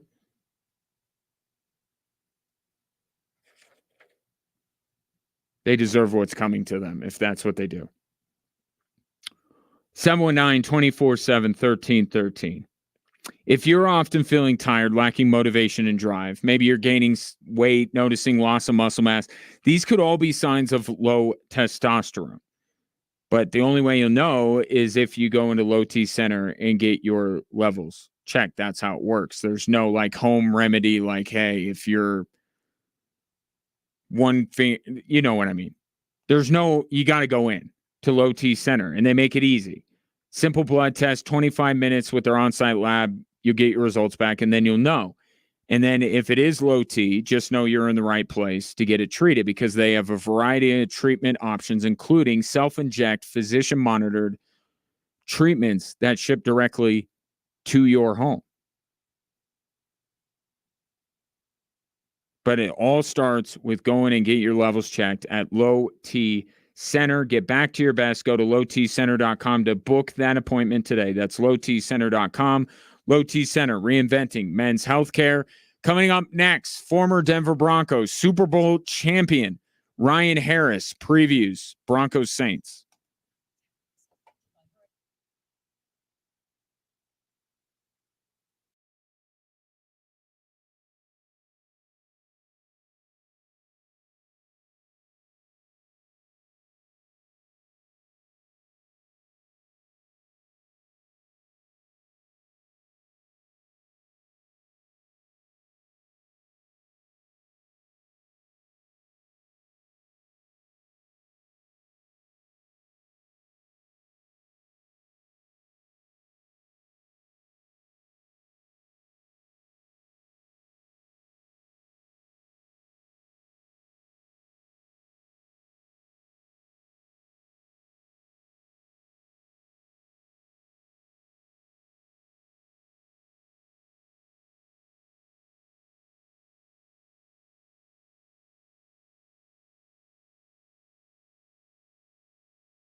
Welcome in Drive Time Sports on this Wednesday. Ryan Kaufman with you. Tomorrow night, the Denver Broncos take on the New Orleans Saints on Thursday Night Football. You can hear the call on Westwood One Sports, and on the call will be my guest. I don't normally throw out the format, but when it's a Super Bowl champion that I'm able to get on the show, I will make an exception. He won his Super Bowl with the Denver Broncos. You know him well. He is Ryan Harris. Ryan, pleasure to have you on. How are you? Ryan, great to be here, and great to be with the hardest working Ryan in broadcasting. So thrilled to be here with you, my friend. I'm glad you said that while looking in a mirror, because you're everywhere and doing everything as well. But it's a pleasure to have you on. So let me ask this. I've been asking the question today of my listeners. I'd be curious your take, because you know this team and you've been studying this Broncos team. Is Bo Nix good right now? Bo Nix is good, on his way to becoming great. He is developed. He still has some mistakes that we all had when we first started our first big job out of college, right? I mean, whoever's listening right now, whether you're in the military or in accounting, your first 4 days were not as good as your next 20, right? So what I love is that throughout this short season so far, Bo Nix has a process for failure in terms of when he was asked after the first game what happened with an interception. He's like, step back, threw it to the other team. Like, you have to be able to have a process for failure to grow into your success. And Bo Nix has taken his lumps, has learned from them, and has improved. To anybody who kind of understands and knows the game of football, he has improved his command, his authority, which he throws the football. He needs to improve on staying in the pocket, something that is terrifying for any human being, right? You got 10 fire-breathing dragons, 5 of them are on your team trying to get you. But so he's got a lot to learn still. And you also have to understand that's all of us in our first year of our profession. It's interesting you bring up in the pocket Bo Nix, because a lot of talk here is that Sean Payton needs to get him out of the pocket more because they see what he's doing late in these games. Are you saying that, no, that's not the recipe for Bo Nix, is he needs to stay in the pocket? Well, forget Bo Nix. How about success? You want to win in the NFL, you got to throw the football in the pocket. For sure. And you got to, and part of the issue is when you move a player out, when you move a quarterback out of the pocket, you're really cutting off half the field. So you make it actually easier for the defense. And secondarily, you got to be able to make a quick decision. And that's where I think the next leap for Bo Nix is going to come. It's not as much understanding what to do, it's doing it before you think it. And it's something that all of us as professionals, you take some time to trust yourself. And really, you think about, that's where Sean Payton can help him out. A lot of the routes go deep and are long developing plays behind an offensive line that's without 3 starters at different points of the season. Like, that's a big deal. So the coaches can do a better job. Players can do a better job. You need a tight end to be healthy and consistent, please, and maybe 2, but we'll take 1. But you cannot just move the pocket left and right. That's not going to be successful, because the next thing defenses do, they start blitzing the corners, and now you really got a problem. Ryan Harris, my guest, Super Bowl 50 champion. He'll be on the call tomorrow night as the Broncos take on the Saints. Going back to Sean Payton's time in New Orleans, the running back was a big deal. Production both in the passing game and in the running game. We thought that we were seeing the Javonte Williams of old against the Jets and against the Raiders, not so much against the Chargers. What are you seeing from Javonte Williams, and how important is it that he gets going and stays productive in that run game? Well, it's important, tremendously important to have a run game. And you also have to put the context of last week's game. You're going against one of the top defenses in the NFL. I believe they're still top 5. And you're doing so after they had a bye. So not only did they have time to heal, they had extra time to prepare, right? So that's something that does make a difference in the field of play, did make a difference on Sunday. You can't fumble the football like Javonte did. But, a lot of this, to me, when I watch the film, there's just a lack of commitment to the run game in general. And that starts with Coach Payton. He's talked about it. But I think that, Coach Payton just still has to remember the safeguards that he needs to put on so that he can call the game the way that it needs to be called. You have to run the ball early and often. You can't be in 3rd and 8, 3rd and 9. And for the love of the Lord, can we get some conversions on 3rd down? I mean, if they start getting to 50% on 3rd down, you're going to see 14 more points in every game. Ryan Harris, my guest. On the defensive side, Adam Schefter reported earlier that Pat Surtain will be out. That is not shouldn't really come as a surprise to anybody given the short turnaround. But do you think that the Broncos will be able, even with the short week, to account for his loss better than they did on the fly against the Chargers? Yes, you'll have more practice time, more players who are going to be now playing. They made a couple of roster moves, and it's going to change how Vance Joseph calls the defense, right? I mean, Pat Surtain is so good. He allows you to put what amounts to a baseball shift on the offense, right? He's going to cover at least a quarter of the field, if not half. So that frees a lot of people up. Well, now you're going to have a lot of people who have responsibilities, and they're going to have, even in this short week, they'll have time to walk through it, feel it, make the calls, and make those calls stick. Going against another rookie quarterback in Spencer Rattler, what do you think, given taking into account what you just said about what they're going to have to do to compensate for Pat Surtain's loss? How do you think Vance Joseph approaches defending Spencer Rattler in this Saints offense? Well, you got to confuse a rookie, and it's the easiest thing to do. It's almost fun, Ryan. I mean, it's sick in the NFL. You're like, oh, a rookie quarterback, like, here we go. So there's going to be a lot of disguise, a lot of shifts on the defensive line, right? The late shifts, the late slants before the snap to change the play. And they also know that the Saints aren't going to give Spencer Rattler the full menu, right? He's not going to be allowed to change the play at the line of scrimmage like other quarterbacks. He's going to be constrained. You want your rookie quarterback to be efficient, but not to be in control. And Spencer Rattler, just after his first start last week, is going to be having a second start in a short week. They're going to try and keep things fast and use and the things that he likes doing best. So no doubt the Broncos coaches watch the preseason and say, well, what's Spencer Rattler do best? Let's take that away from him. And you also got an idea of who he liked to target, as he hit Bub Means about 5 times, if I remember correctly, for 45 yards. So you got to find where his safety blanket is, take that away from him, and confuse him in the coverage. How many rookie quarterbacks did you block for in practice, preseason, regular season? How many rookie quarterbacks did you deal with over the course of your career? One, thank heavens, one. And that was Tim Tebow, an awesome individual, great human being, and a fantastic player to play with as well. But outside of that, man, that the rookie quarterback. Now I've been in a huddle with some rookie quarterbacks, but it's a different monster. And to be fair to rookie quarterbacks, there's a phone book for those of us that remember phone books. There's a phone book of information that changes if a player moves or if a player puts their hand in the ground. There's a lot to remember. It's also why you get paid what's going to be now about $55 million to $60 million per year. Yeah.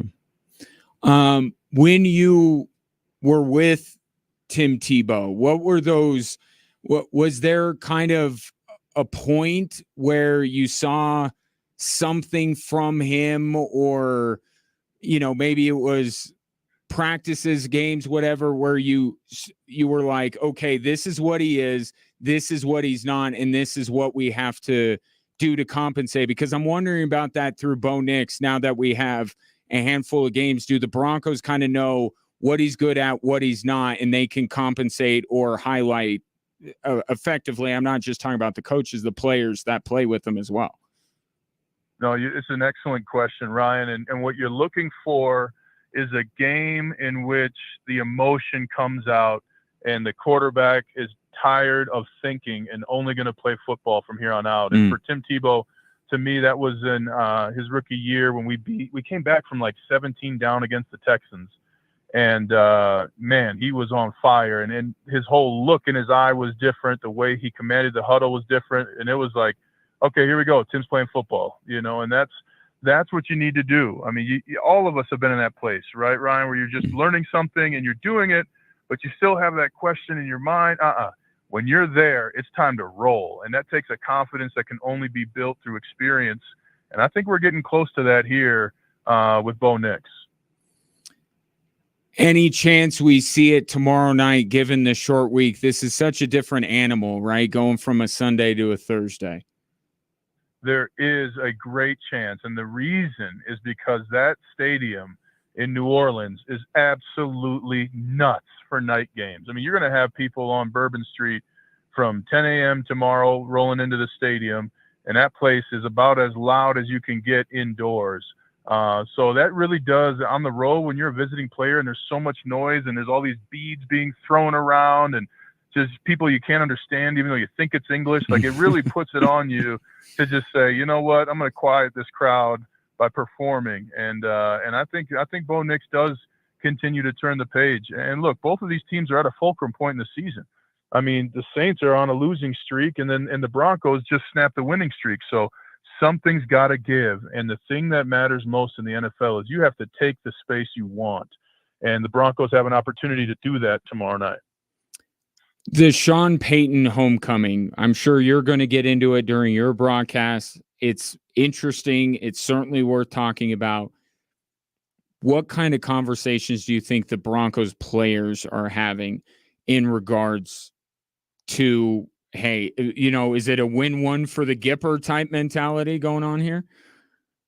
There's a couple of ways Coach Payton could go about it. I mean, from an operational perspective, you just have to tell the team that there's going to be a moment before the game where they recognize Coach Payton, right? Whether it's after the first quarter, at some point they're going to recognize him. Don't let that take you out when you see me smiling and waving at the camera. Don't let me take us out of, battling against the opponent here.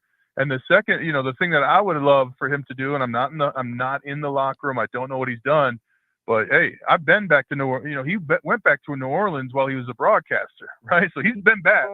This is not a homecoming. And if you're him, you can say, I'm out of the Mannings. Well, I'm going to go out there, and I'm a Denver Bronco now. I haven't been a New Orleans Saint for 3 years. I'm a Denver Bronco, and I want to teach that crowd what that means with you guys on Thursday night. I mean, that's the way to do it. That's the way to get them motivated and prepared for the fact that your coach is going to be smiling on a camera while you're trying to convert a third down. Well, he is a Denver Bronco. He is Ryan Harris, but he will call tomorrow night's game on Westwood 1 if you care to listen, which I highly recommend that you do. Ryan, take it easy there on Bourbon Street over the next couple of days, and we look forward to the call tomorrow night. Thanks for the time and the insight today. Great to talk with you, Ryan. Thank you to all the servicemen and women in the Springs. We will never forget. And big shout out to my brother-in-law, Lieutenant Colonel Howe, down there in the Springs. Everybody stay safe. Appreciate you, Ryan. Thank you. That's Ryan Harris, won Super Bowl 50 with the Denver Broncos. He's a Golden Domer. Does a great job for Westwood One Sports. So he'll be down there on the call for that. Knows the Broncos pretty well. Going to be able to bring that insight into his call tomorrow night. So I said, the only time I change up the format, bump what's driving the show from the first segment of the 5 o'clock hour is when I have a Super Bowl champion on the show. So we did that. Now, coming up next, we'll hit the 3 stories that are driving the show.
Join me tomorrow. I'll be at Trainwreck, 812 South Sierra Madre Street.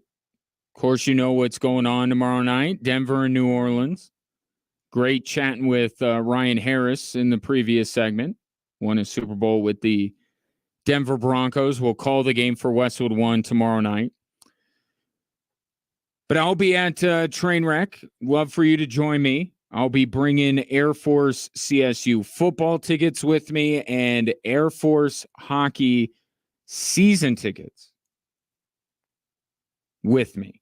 So every home game remaining this season for Air Force hockey, CC, Army, the whole lot, I'll be giving away between 3 and 6. And then you come out for that, you're already in the best place to watch New Orleans and Denver tomorrow night. Trainwreck, 812 South Sierra Madre Street. Look forward to seeing you there. So because we had Ryan in the last segment, now it's time to do what's driving the show in a place we don't normally do it, but it works.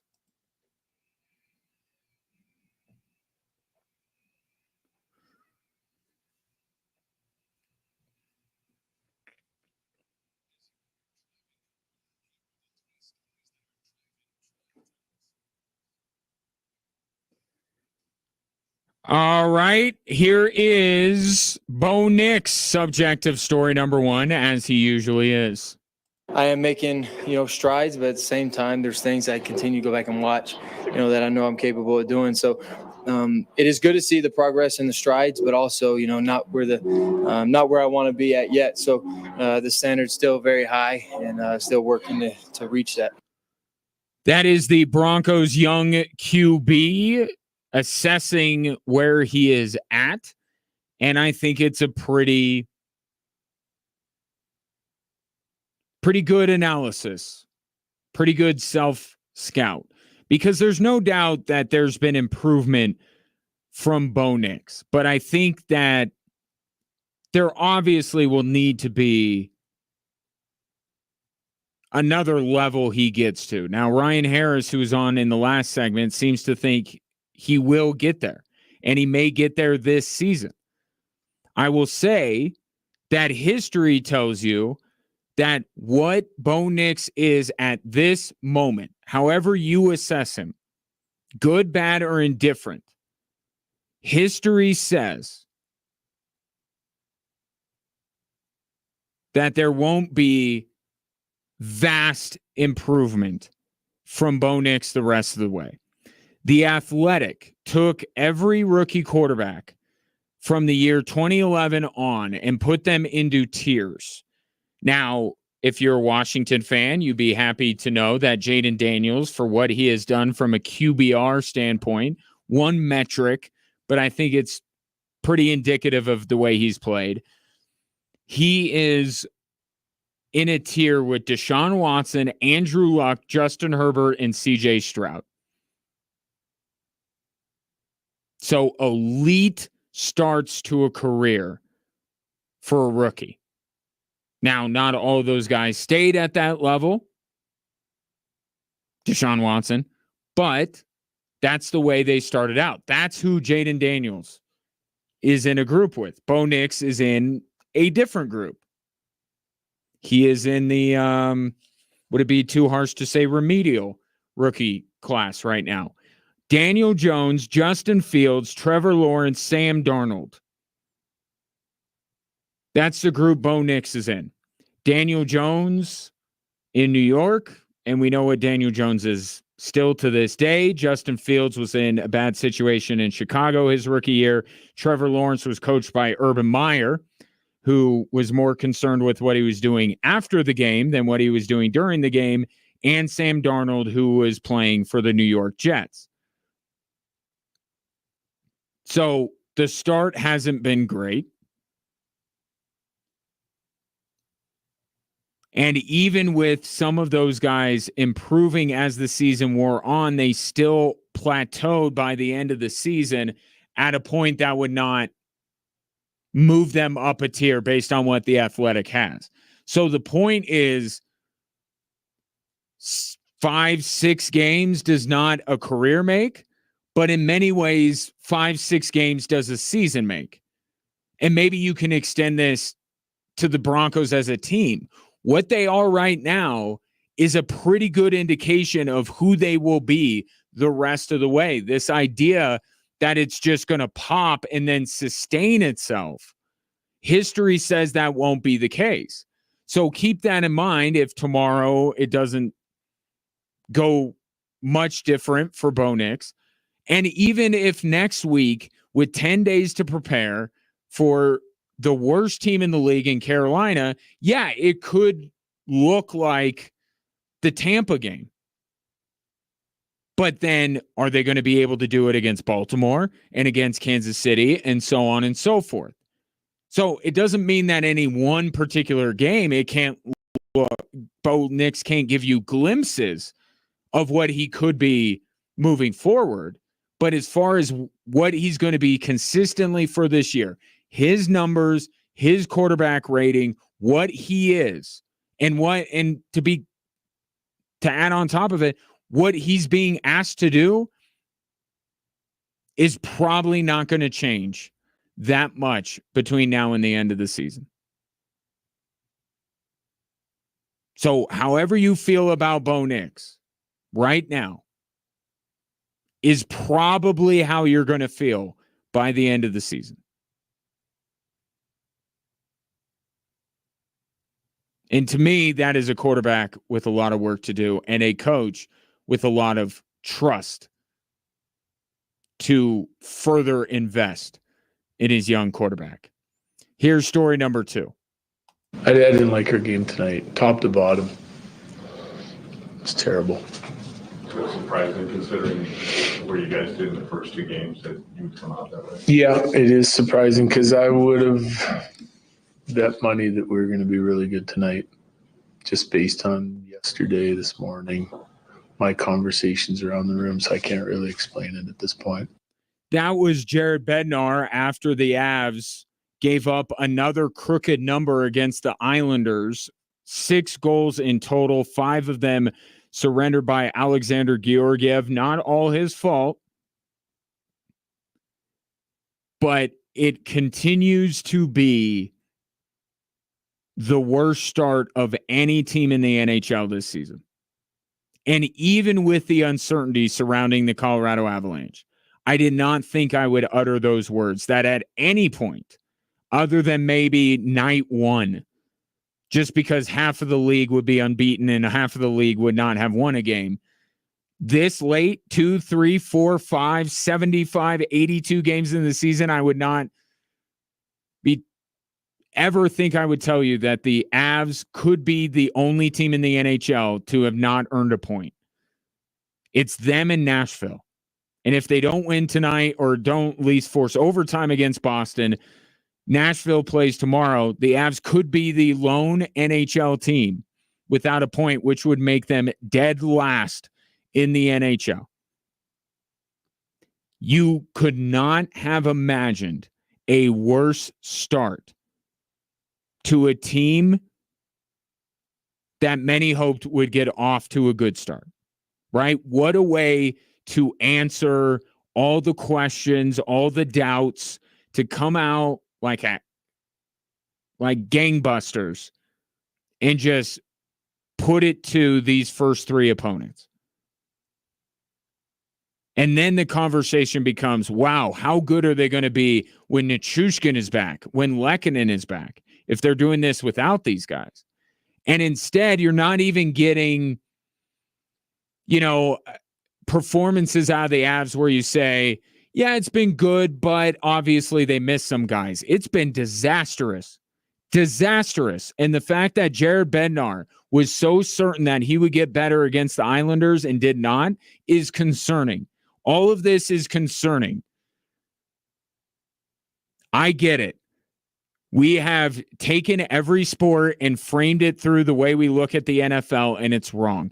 3 games into the NHL season is not even one NFL game yet. I understand that, but it is troubling And if Jared Bednar is kind of 3 games in, not really understanding why his team is playing the way they're playing, that's concerning. And tonight, it's not like it lets up. They take on Boston. And you have to start wondering with Georgiev, even though not all of those goals the other night were his fault, you have to wonder. I got 63 games last year that he played in during the regular season where he was middle of the road at best as a goaltender. And I have these 13, 14 postseason games where he's really good. And now I'm getting more of the regular season. Who Alexander Georgiev is in the regular season, you have to start thinking this is him. Maybe not this bad.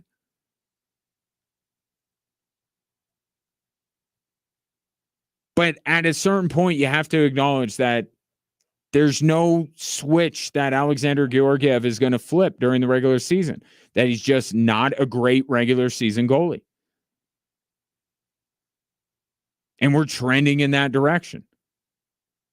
And it looks like he'll get the start tonight. So like Bo Nix with the Saints game tomorrow, Georgiev with a chance to change some of the conversation. And the Avs in a whole, I don't want to keep harping on just Georgiev or making it out to be just Georgiev. It's not. It's so not just him. But he's been the worst part of the Colorado Avalanche so far.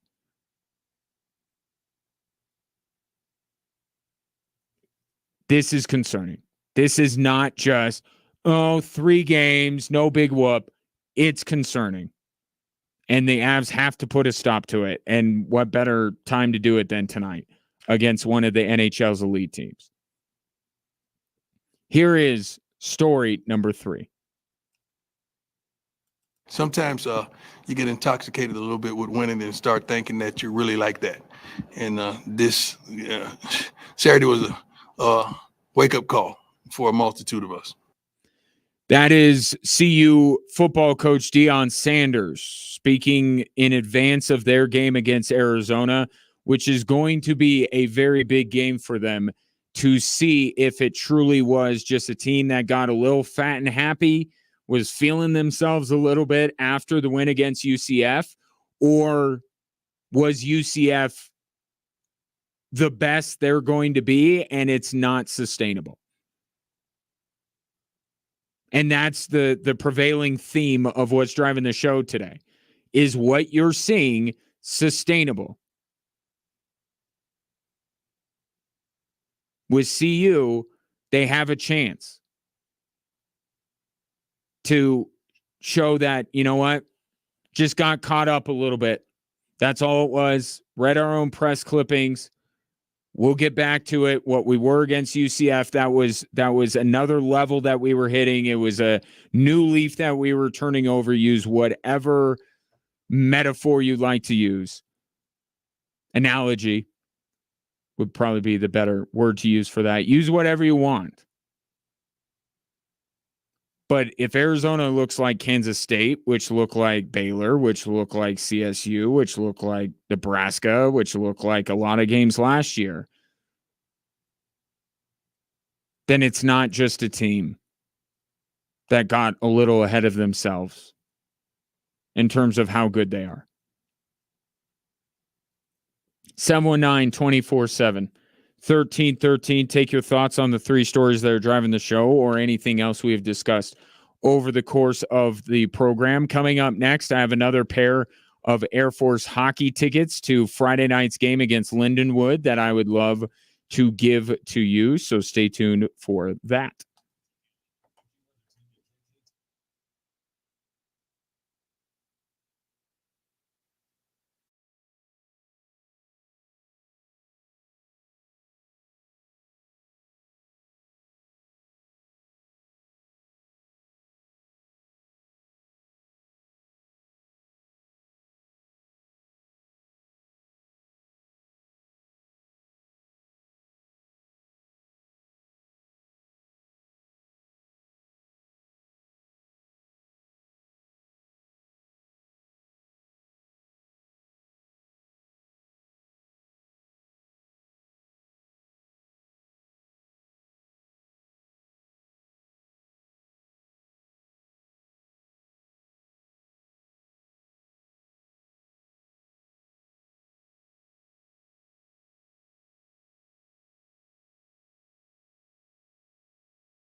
Ever been to an Air Force hockey game? It's awesome. It's awesome. And it's a hot ticket. And I have a pair of those hot tickets for Friday night's game against Lindenwood.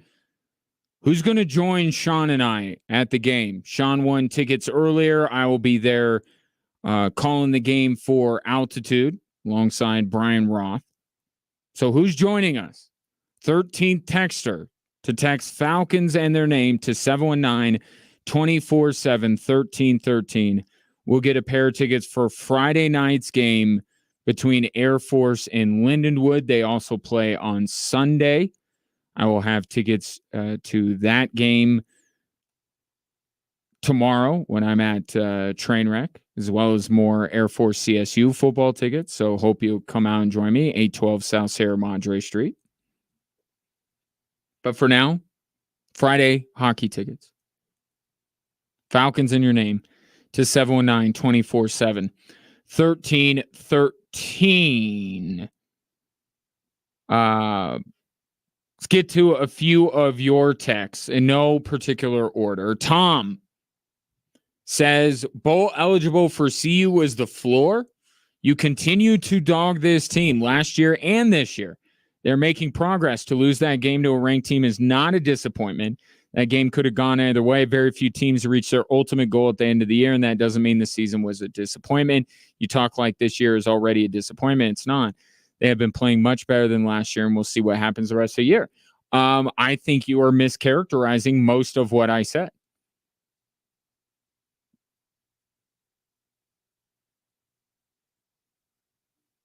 I said that this team needs to be bowl eligible. That's what I thought they would be this year, and I said that is what they need to accomplish for this year to be characterized as a success. But all I am saying in terms of the impact of the Kansas State game is that their path to the Big 12 title game, which was already a little bit winding because of BYU and Iowa State, is now even more difficult because that's another team in Kansas State that they have to outright finish with a better record than in order to get in. That's what they lost. Bowl eligibility, I still fully expect this team to be bowl eligible. If they don't, then it's a disaster, especially at this point. They are getting better. But what I saw against UCF was a team that can compete for a conference title. And that, after the Kansas State game, is even more of an outlier. So I don't know if the Buffs are that team. And that's what I would like to see against Arizona. But what happened against Kansas State and why it was a bit of a regression is because it followed the same unsustainable formula that they had last year and for much of this year. You can't be one-dimensional offensively, not stop anyone defensively, and then just ask Shedeur, Travis, or both to save you. No team in college football can be that way. No team. So I'm not out on the Buffs. I'm not down on the Buffs. I'm just saying maybe UCF was a level that we're not going to see the Buffs reach again this year. But that could still get them 6 wins. I'm not down on CU.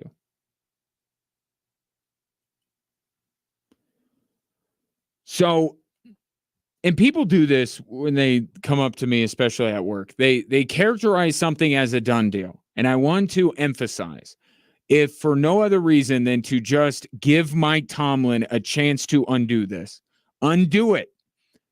Russell Wilson is taking first team reps.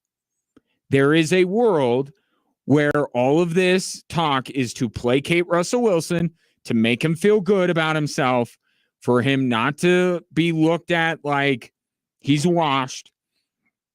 And Mike Tomlin to just say, we're giving him first team reps. He's in consideration to start on Sunday. This could all be just for looks. Could be gamesmanship for the New York Jets. It could be a lot of those things. And while I don't agree with all of them, I don't think we're at the point where anyone needs to placate Russell Wilson. I think the Broncos did plenty of that when he was in Denver. I think that time is over. He's got to earn what he gets now at this stage of his career. And his fellow quarterback has earned the starting job. Sorry, Russ, you were hurt. Go complain to Drew Bledsoe and the ghost of Wally Pipp. It happens. Guys lose their job to injury all the time.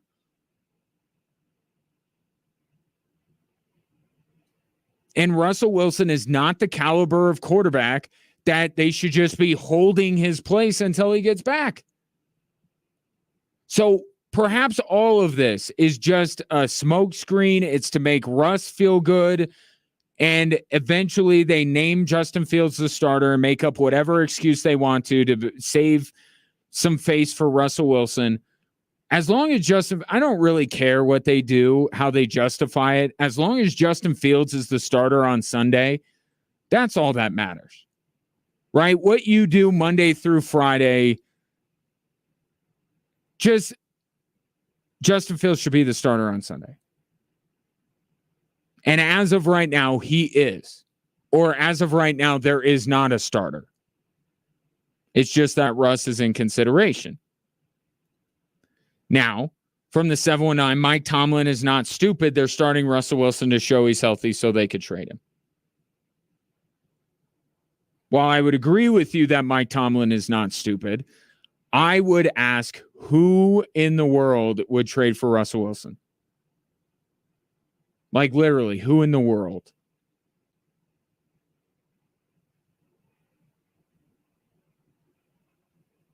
Who's going to trade for him? Nobody. Nobody. And even if this is a ploy to try and get him out of town, why would you screw up your current team, risk backsliding from where you've been building to over the last few weeks with Justin Fields? Why would you risk that just to get a conditional 5th rounder for Russell Wilson?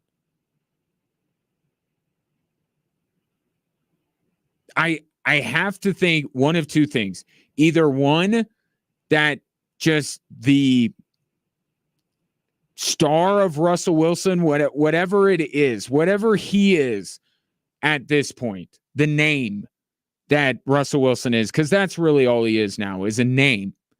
He's not playing at a star level. He didn't play at a star level in Denver, and he didn't the last couple of years in Seattle. He's not that guy anymore. But he's a name.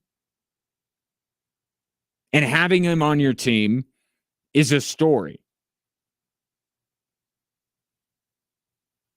So either this is just a veteran who has accomplished a lot in his career that Mike Tomlin's trying to soften the blow of, we got our guy and you're not going to be our starter, or he's actually contemplating this, and then I got to really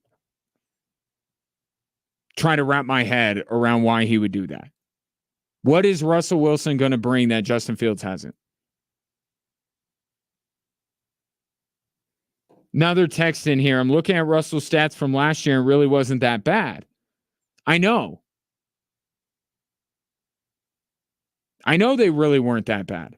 But that was with Sean Payton, who is a much brighter offensive mind than either Mike Tomlin or Arthur Smith. Sean Payton got Russell Wilson to put up those numbers that you say are not that bad. And I would agree with you. They're not that bad. And he was ready to move on from him by this time last year. We're about the year anniversary coming up on it of when the Denver Broncos asked Russell Wilson to push back his injury guarantee so they could get rid of him. Sean Payton got that out of Russell Wilson, which most people would say is not that bad, which the Steelers said was good enough for them to bring him in. And it had Sean Payton just sick with how frustrated he was over the quarterback play of Russell Wilson. If that's how Sean Payton feels, who's gotten people to buy into Bo Nix, who got people to buy into Taysom Hill, who got people to buy into Jameis Winston to the point where Cleveland fans are pining for Jameis Winston to be the quarterback of their football team, who took a nice player in Drew Brees into one of the all-time greats. If that guy is like, I can't work with this dude, who can? Steelers had no other choice. Their choice was Kenny Pickett. Remember, they got Russ and then they got Justin Fields. Justin Fields should be the starter. And you listen to the players, it's the same refrain that you heard in Chicago. Steelers players love Justin Fields. Now, this is not me saying that they hate Russell Wilson, but again, the burden of proof is on Mike Tomlin to prove that his team is better off with Russell Wilson than Justin Fields, and there is not an argument to suggest that. There is not. Mike Tomlin doesn't have the credentials or the acumen offensively that Sean Payton does. So unless all these Steelers players are flat out lying to you and they actually secretly hate Justin Fields, and that's what Mike Tomlin is tapping into and saying why we would be better off with Russell Wilson, then that's the only thing. Because I've been watching the Steelers. There's not a team outside of the Denver Broncos and Kansas City Chiefs that I have watched more football of this season than the Pittsburgh Steelers. I'm telling you, this is not about proving me right all these years after that draft. This is me evaluating Justin Fields right now in this moment and seeing what the Steelers are doing and saying there is zero chance that Russell Wilson gives them a better chance to win than Justin Fields.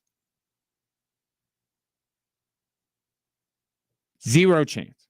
At best, it would be a lateral move. And then, again, you ask the question, why would even a lateral move be in the best interest of the Pittsburgh Steelers? Why not keep it going with the guy that you have? So we'll see what Mike Tomlin says tomorrow. Or wait to see who comes out of the tunnel on Sunday night.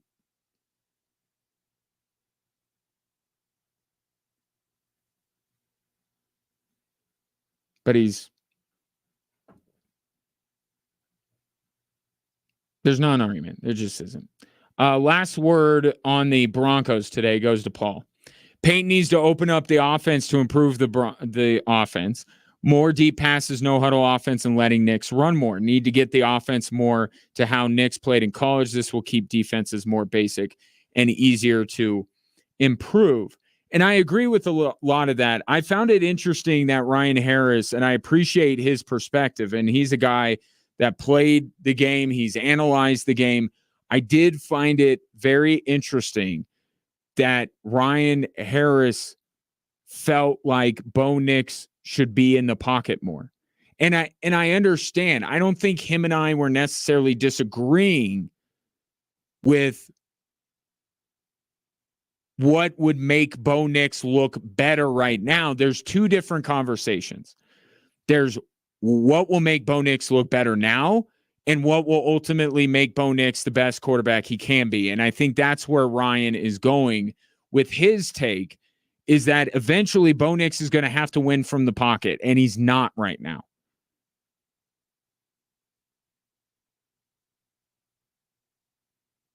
So he's making a longer term argument for what's best for Bo Nix. And I think you and I, Paul, are making the shorter term. Although I would say that in the short term, you can build his confidence. You can work. I think you can do both. I'm not saying abandon the pocket passing. But like you're saying, Paul, just more. The balance shifted more towards what Bo Nix has proven to be successful in. It's almost like what Bo Nix has done late in games, I want to see earlier in games. And what Bo Nix does earlier in games in terms of the offense and what he's asked to do, I want to see late in games. Right? When the Broncos have very little chance of winning the football game, or they have a game pretty much wrapped up, that's when I want to see Bo Nix in the pocket. I want to see get some work in the pocket. The out of the pocket stuff, the getting out, utilizing his legs, the play action passes, all that kind of stuff that we're asking the Broncos to implement more. That's what I want to see when the game is still in the balance, because then that gives you a chance to blend what Bo Nix does well and giving the Broncos their best chance to win. So I don't think Ryan and I are necessarily disagreeing, because I do think that if Bo Nix is going to become the quarterback that he can become longer term, he has to win from the pocket. And if there's any level of disagreement between Ryan Harris and I, it's just that Ryan thinks that work should be now. A little bit more. It's the ratio. But I think it's going to look very similar tomorrow with Bo Nix. Just in the play calling, the game plan, Bo Nix in general, it's going to look very similar. This is too quick of a turnaround to reinvent the wheel. If anything is going to be opened up, if anything is going to get to what you're calling for, Paul, that's going to be the Carolina game. You get essentially a mini bye. If they're going to do it, it would be before the Carolina game, not tomorrow. Tomorrow's going to be very status quo against the New Orleans Saints. Not enough time to prepare. You know Sean Payne wants to win this game, given what happened on Sunday and given what tomorrow is. It's going to look very similar. And we'll see how it all shakes out tomorrow. Did want to look real quick, give you some updated odds line for tomorrow. New Orleans is getting 3. Getting 3 at home. Interesting. So if you're looking to bet on tomorrow night's game, I got that line from the Circa Sports Colorado app, because it's the only app I use now for sports betting, because I have found that it's a better experience. Circa keeps as little money as possible on large market bets like golf tournaments, futures. They don't limit players based on their winnings, and they strive to be a minus 110 split on lines instead of 115, 120. So I would suggest download it, compare, contrast, see if it's better than what you're currently betting on, because it was with me. Download the Circa Sports Colorado app today. Must be 21 years or older and present in Colorado to bet. Gambling problem? Call or text 1-800-GAMBLER. My thanks to Ryan Harris, Super Bowl champion. My thanks to Jessica Mendoza. And my thanks to you for tuning in, for interacting. And I'll talk to you tomorrow. Hopefully I'll talk to your face, because I'll see you at Trainwreck 812 South Sierra Madre tomorrow night.